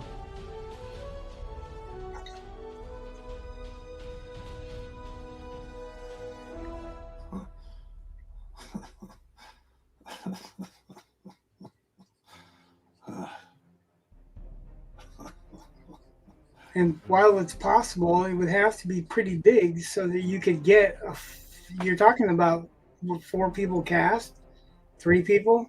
Well, I don't think I'd go for the whole person. I mean, their heads. That's even harder to get it so that it's distinguishable. Oh, well, okay, sorry.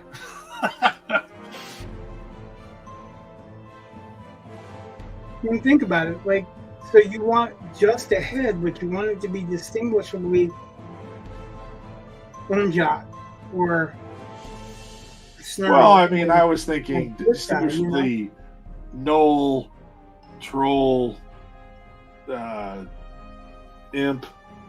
Okay, what's the difference in heads? Well, Like, I know the difference in the Knoll, but what's the difference between Troll and like Umjot and Snarl, as far as just a silhouette? What's the difference in their heads? Umjot's is more of a barrel with protruding teeth, and You didn't see the teeth. It's a silhouette. well, if you turn, because they jut out. So if it's a profile, you could turn it, but whatever. He's more of a lump. Oh, he also had horn. Well, yeah, he had horns, and Snarl has bigger ears, more like Yoda. So he's more of. He's got that big of ears. Well, I'm saying they're bigger than I mean, they stick out. I wouldn't say they stick out like I can't get my, like Yoda stick out like huge, like rabbit ears almost, and no, but they would. I do think they stick out, but again, and I don't. I'm just saying, like, as far as silhouettes, if you want them to be distinguishable, and that's what you want, they have to be readable. So how big do they have to be readable? Right. I'm sorry, but sideways,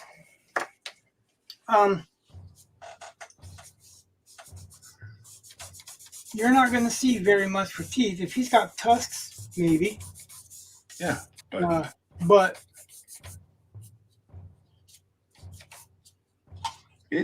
Rich, it's fine. I told you. I'm trying to give you the logistics so you can think about it. I can make tattoos of them. You know what I mean? But the thing is that it has to be big enough to do it. That's what I'm trying to get across to you, is the size that it would have to be able to be recognizably what you want it to be. Like, if and you don't care about whether it's recognizable, why you doing it? You know what I mean? And if you do care about whether it's recognizable, then you want to make sure that it's big enough to be recognizable. That's it. There's no. I'm not trying to convince you of anything. I'm just trying to say that if you're not identifying it, if you're not, like, if we're taught artistically, you want to make a readable silhouette. That's an artistic thing. So to make it readable, it has to have enough detail to separate it from just any head or just anyone else's silhouette. Right. And that's all I'm saying.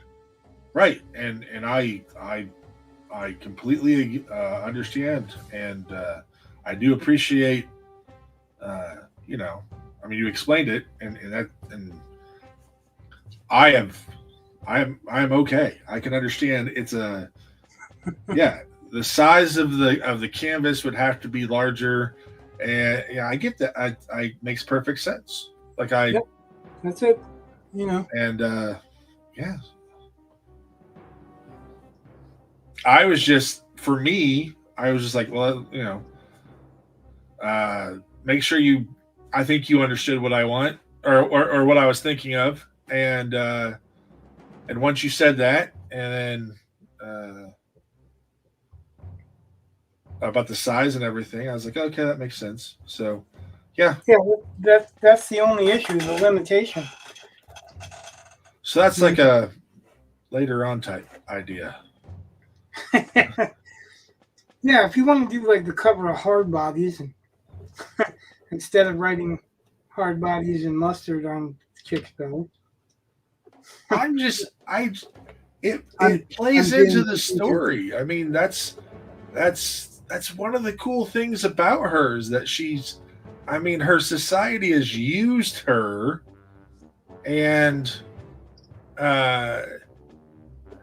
it's not a fun experience for her, and she has no privacy, and they fade after a while, but I mean, she has all these marks, it's just, and to have people pouring over you looking for marks, like, that's just, So, but it's a cool visual, and so I was just thinking about. Yeah, it's something, it just has to be big enough to do it. Yeah. And I would say if you're doing it like so that it's spider bites, then I would say I wouldn't do it looking like it's carved in. I would do it almost looking like chicken pox, you know, where it's kind of reddish dots.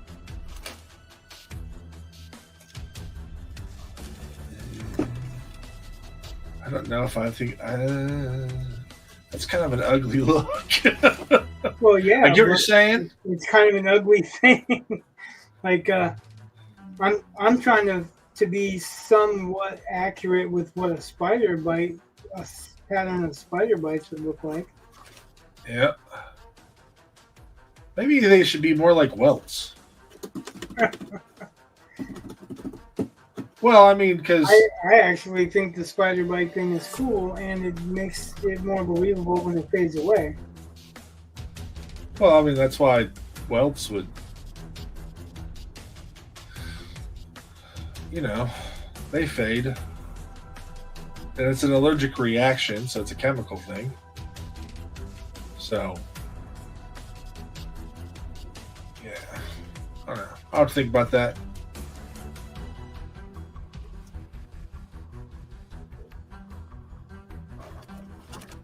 I mean, the basic premise is there. And, yeah, I just really like it.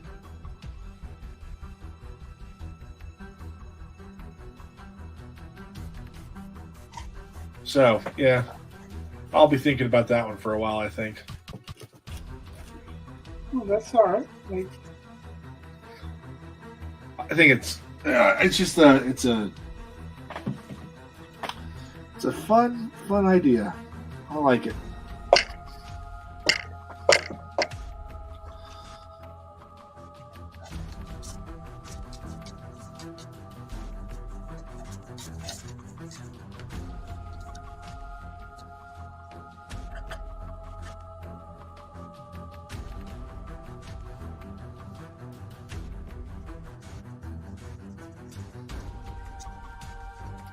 I saw this contest for unagented novels, sci-fi or fantasy, and I went to their. I was just kind of looking to see like what the rules were and what, because originally I didn't realize it was for novels even. Like that's how little I actually knew when I started looking into it. And I'm looking around and finding out more about the publication. Then I start looking at the judges, and it's almost, I mean, I would say it's probably about 75 to 80% at the very least of the judges, and they had several of them. Like it's like some big committee thing, and it was like it was almost all women. And I was just like, okay, and somehow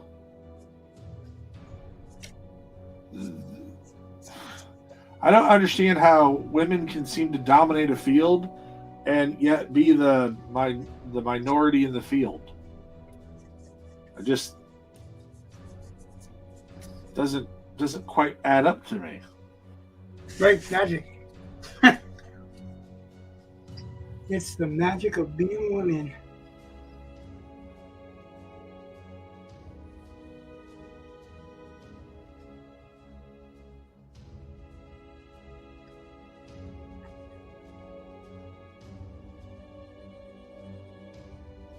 Kind of like how they're not really considered white, they're a minority.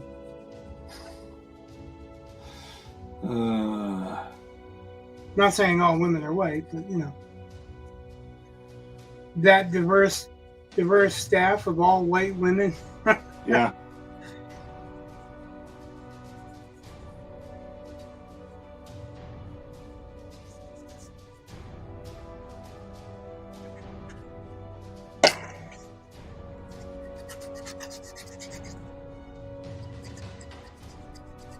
I looked at some white charcoal today. Didn't buy it because I was looking for softer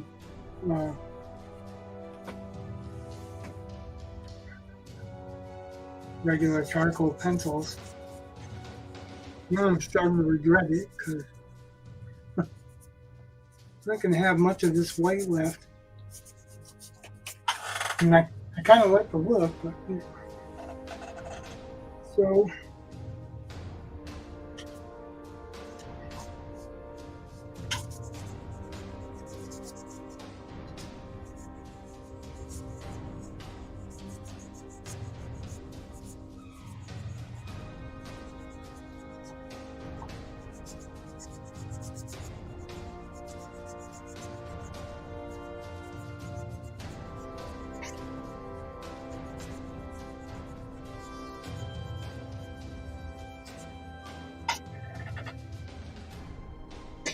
The other thing I was thinking is drawing them separately and then making copies and using them to place where I want them to be. With the copies. So the analog version of So that's the original drawing. yeah.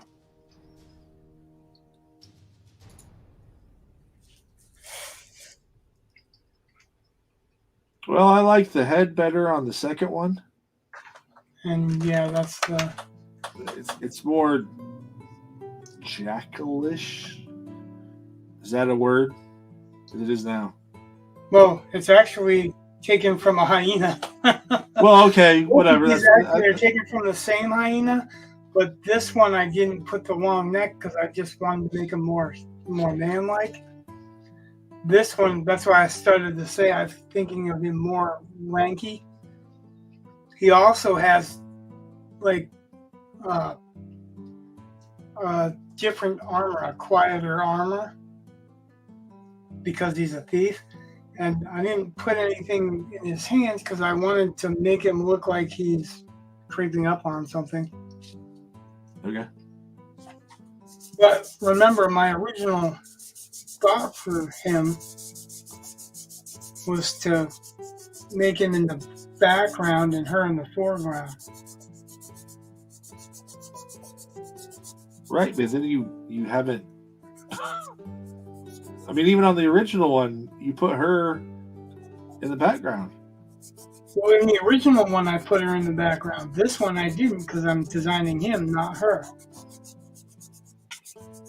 Okay. I'm approaching it differently right now than what I did Okay. the other one. She's just not in this picture at all. right. This would be the background. Like, Oh, see how he's fading out here. So she Okay. would be in the foreground and he would be in the background. That's cool.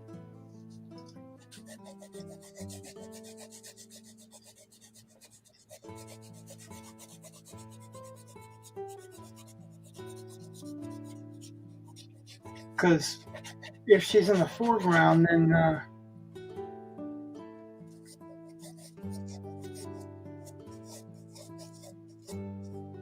I can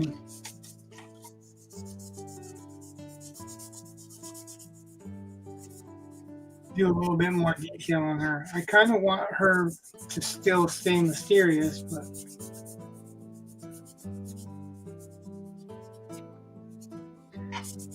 because I think mysterious will sell. Yeah.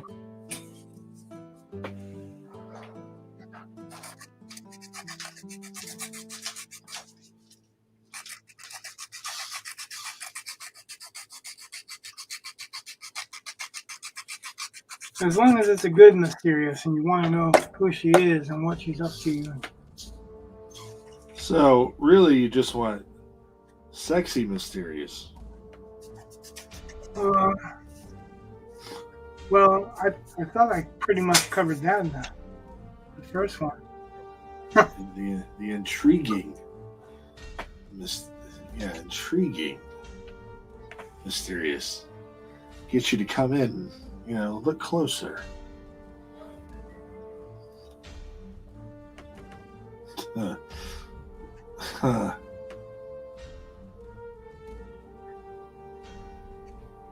Huh.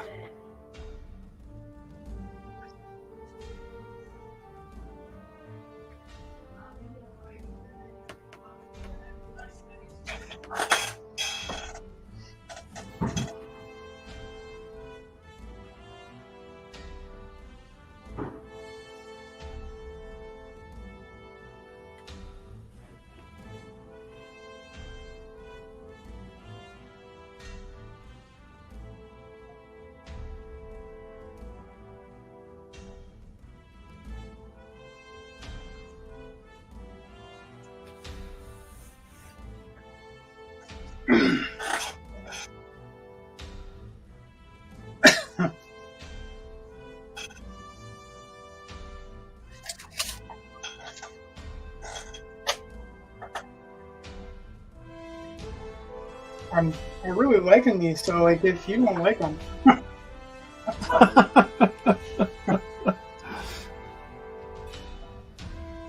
just waiting until I'm done and sell the sketchbook.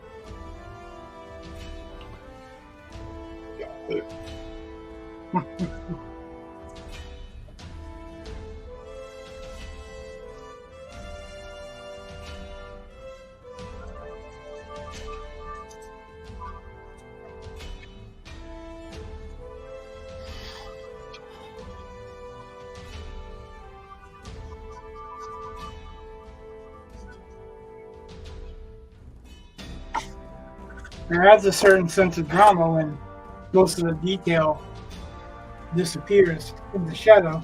Yeah. But you see enough to read what you're supposed to, right?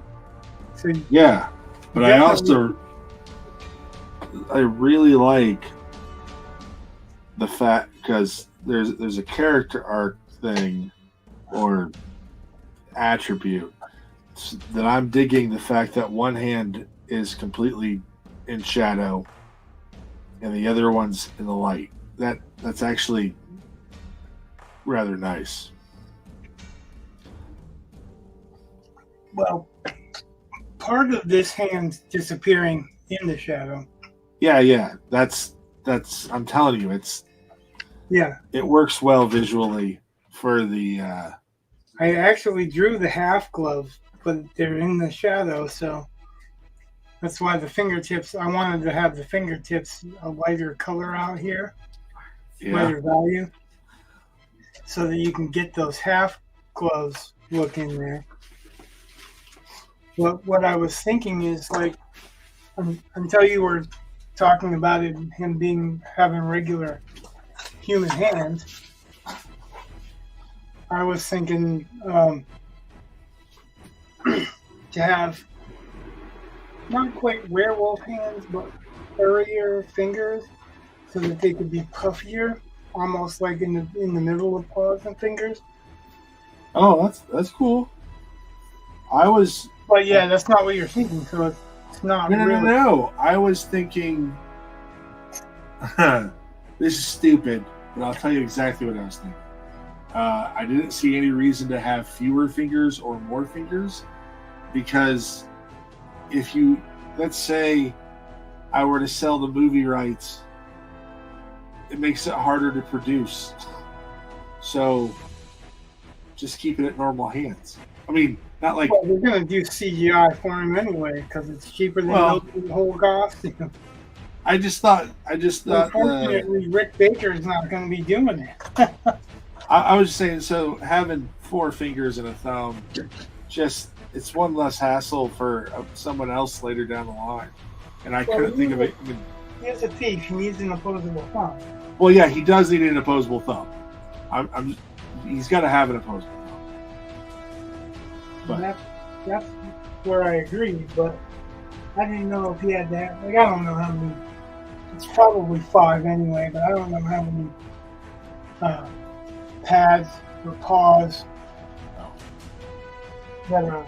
Well, I'm telling you, if you've got an idea for a look that you think makes logical sense, I hadn't thought. It's just that I had not thought about what his hands look like, other than he wore gloves. So. Right. Well. Yeah, he had claws. I mean, so whatever. I don't remember reading specifics, but if he's able to be disguised as something other than he is, which I don't know if even the original 𝒕𝒂𝒊𝒏𝒈. So in the chapter he's in, or the chapters, he has used costumes, but it's not like he doesn't portray himself as anything other than a knoll. So it'd just be like an old knoll or like whatever. Yeah, he couldn't hide. Every time you do that, it just makes me think of Disney's Robin Hood.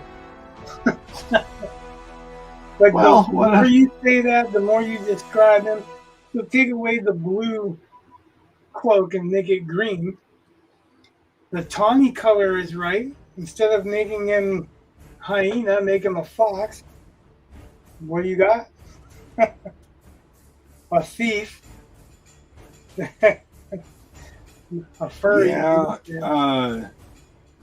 The biggest problem with that is,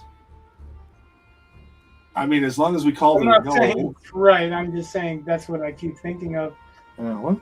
when you describe him going. Think about Robin Hood as the gypsy. You know what I mean? Like Robin Prince John on the road. Right.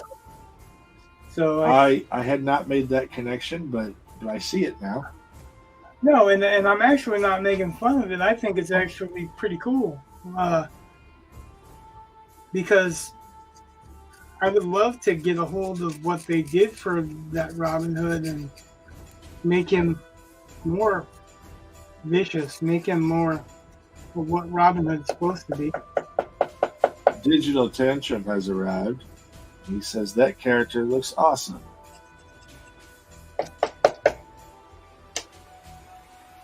Which I'm putting up on screen, because that's a compliment for both of us.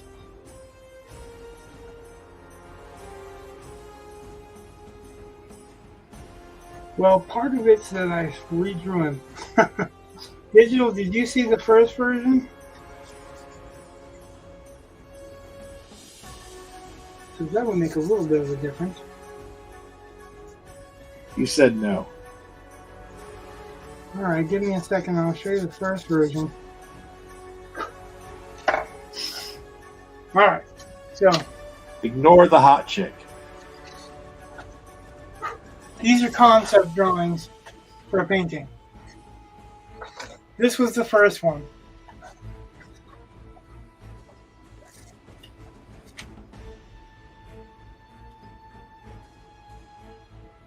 But he's a knoll, and I wanted to have the hyena look to the nape of his neck and all that. So I separated this, and I wanted to do him. And originally we talked about putting him in the background anyway, so that is closer to what he should look like. So he said that's great. The other one has a different feel, but both are good. Right. Well, this one actually looks more like a knoll, a hyena guy. Yeah. This one almost looks like a werewolf when you compare them, but it's a hyena's head, the same hyena's head actually. I just didn't do the neck as long, the nape of the neck. It's hard to really picture what a hyena guy would look like. Ugh. So, whichever one of these that I end up going with for the painting, maybe the other one would be a giveaway. Might generate something for the story or whatever.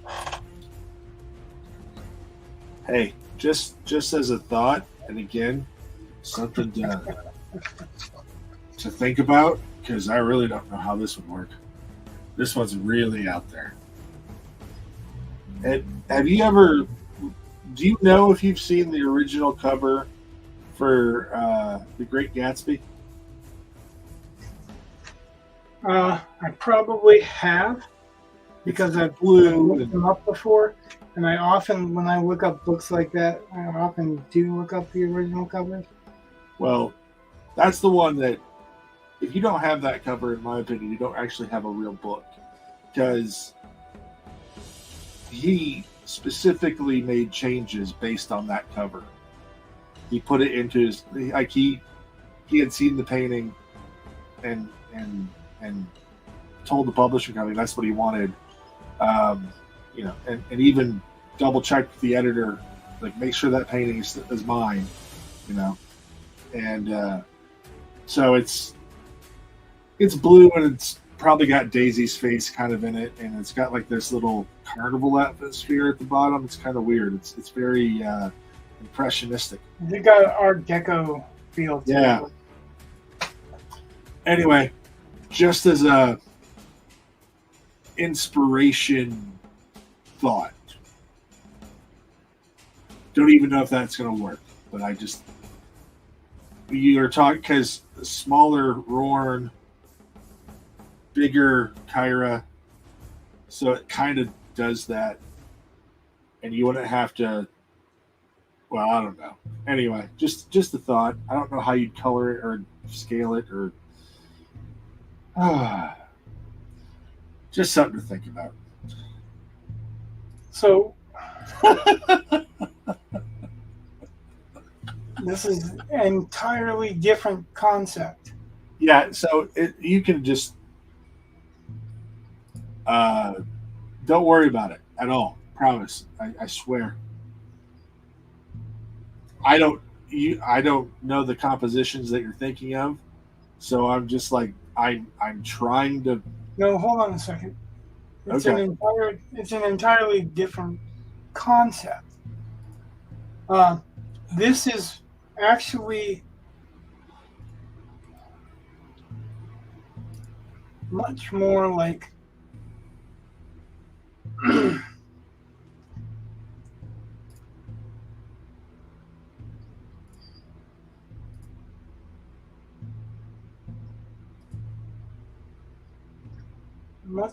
Star Wars in concept, where the face in the background that's just a rough face.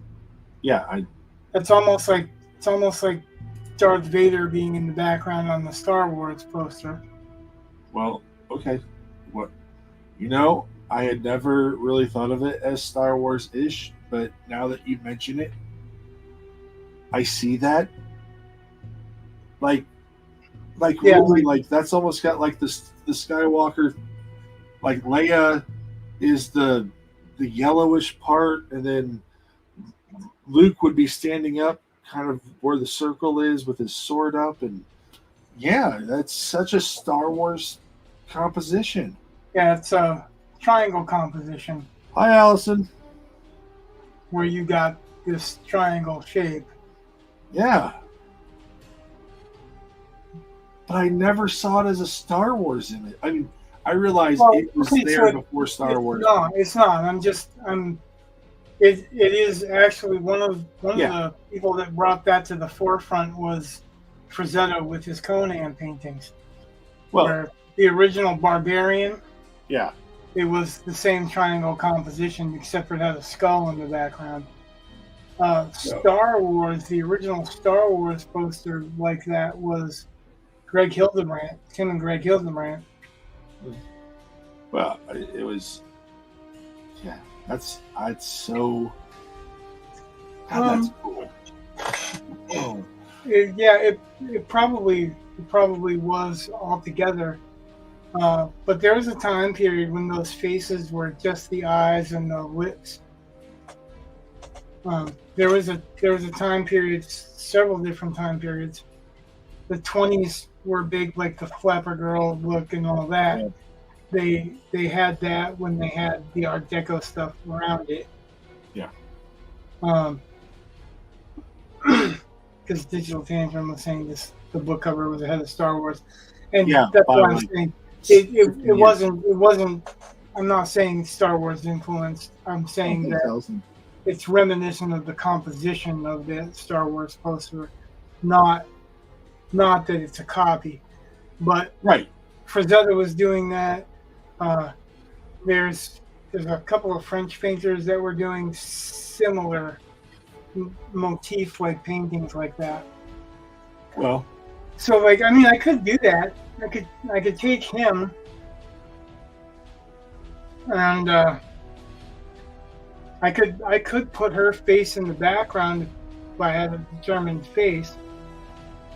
Like I was trying to.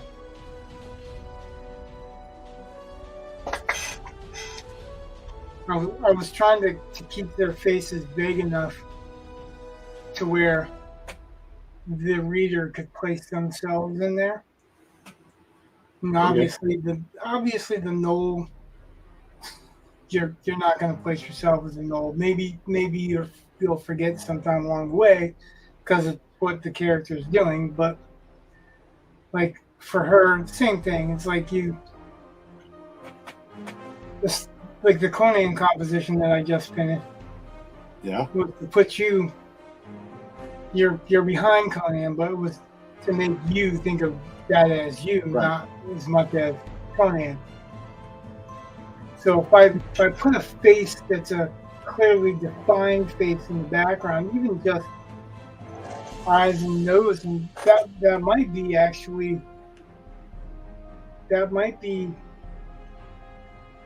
an interesting concept to have a triangle composition with him, Umjat, and Snarl. Okay. But that'd be a reverse triangle because these two would be bigger than Snarl. Or, and then her in the background.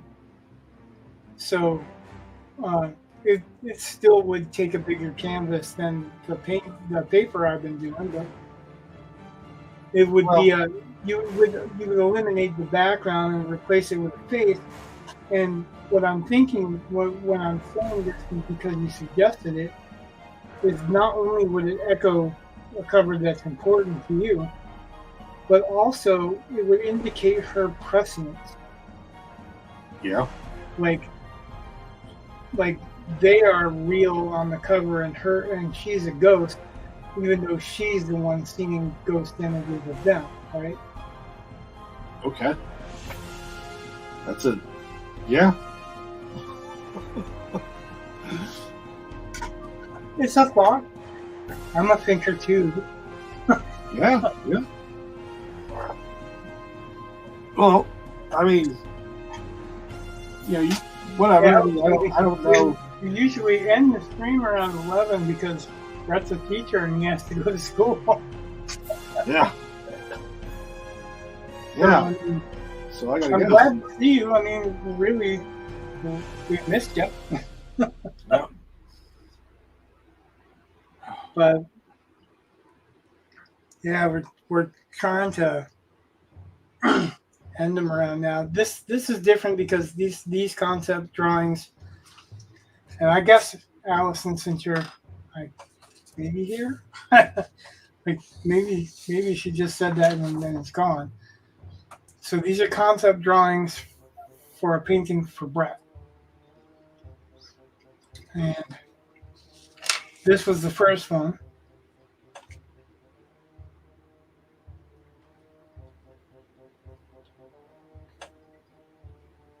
And then I wanted to make him look more like a knoll, which is a hyena person. So that's the result. And now we're discussing the composition. No, that's good. I mean, I had an idea and I laid the idea out. It seems like you're not opposed to the idea visually what I'm trying to do. There's no reason the composition can't reflect what you're thinking as well. And I can actually ghost her face in very easily. It almost makes me want to do this in pastels, huh? Whatever, man. I mean, it works. If you like the idea, let's roll with it. So I'll play around with a pencil sketch. Okay. To do the composition. Okay. I think this is probably closer to what we're going with, right? Because you said you like the hand position, you like. Yeah. I don't know how we do Umjot and Snarl and fit them in the picture without losing stuff because we shrink it way down, or being a larger canvas than we planned. I don't know. But I don't know if it's actually necessary either. Maybe we can just do silhouettes of them, not like solid black, but like ghosted in. Yeah. If I'm doing this kind of fog smoggy look, then I can put actually, because the way he's tilted to get that triangle pattern, I can move him closer and down below, and then put Umjot with maybe Snarl on his shoulders, just to see that there's a big lumbering being behind with a smaller one in them, and not make them as solidly colored but ghosted images, and then her being the ghost image in the fog. So just her eyes, just her mouth. Sounds boss. Yeah. Cool. That's the way it works, right? That's what I did with the Conan ones. I drew a couple of drawings. Yeah. This is the second drawing for this. I like the second drawing. I like both drawings, but I like the second drawing better because it makes me feel like it's a knoll. Okay. The first one, it's really close to almost looking like a werewolf. Yeah. And I didn't want her in the background. I wanted her in the foreground, but this actually makes it, even though it pushes her further back, it also enlarges her, like literally. Yeah. And I'm interested in that. So now what I want is a description of like what her face looks like. And I don't want you to go crazy trying to think of that. I'm like, what color her eyes, what shape are her eyes? Like, are they more almond shape? Are they more, you know what I'm saying? Right. Those are the things that I want for descriptions, so that I don't end up trying to draw a Mongolian chick when you really want an African look, or you know what I mean. I know there's a difference in cheekbones too, so you know. Is there a problem if I find pictures and just say something like this, but super pale with black hair or something like that? No, but keep in mind that they would be inspirations, not. I'm not going to draw. Right. I don't need a portrait. That's why I said, like, you don't have to go crazy with the details and just think about, does she have higher little cheekbones? Lower cheekbones are usually more rounder look. That's good. And then description. No, I mean they're simple descriptions that I'm looking for. Okay. That way I can play around with them. But like if I don't know whether she's supposed to kind of have an Asian look to her eyes or not. Depends on who the artist is for Drow. Yeah. I mean, she's an albino, but that would be, even if that would be red irises. Yeah, it's not. I mean, I call her albino because she's that white. But albino wouldn't have black hair, and she does. And like I was saying, that I didn't think that either. She has black hair. I thought she had white hair. No, she has black hair. So I drew her with white hair. You did? Oh, mm-hmm. I just thought it was because go back. Nope, that was the light source. Oh, I just because it got darker. Yeah, it's because that's in the shadow. Oh, okay. Not a big deal. I suppose it better could to be find either. out now. I suppose it could be either. So what I'll do is leave this alone. Yeah. And then the next sketch will be like her face, like a big one of her face. Okay. That way I can reposition them. I'll just copy them, and I'll have scale drawings to work with. All right.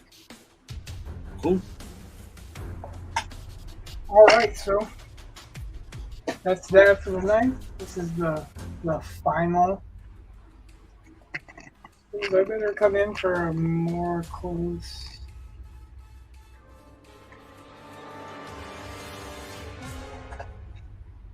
Close enough to shame myself.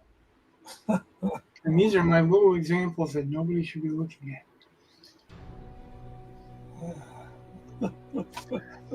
All right. Thanks, Allison, for showing up. Thanks, TT, for showing up.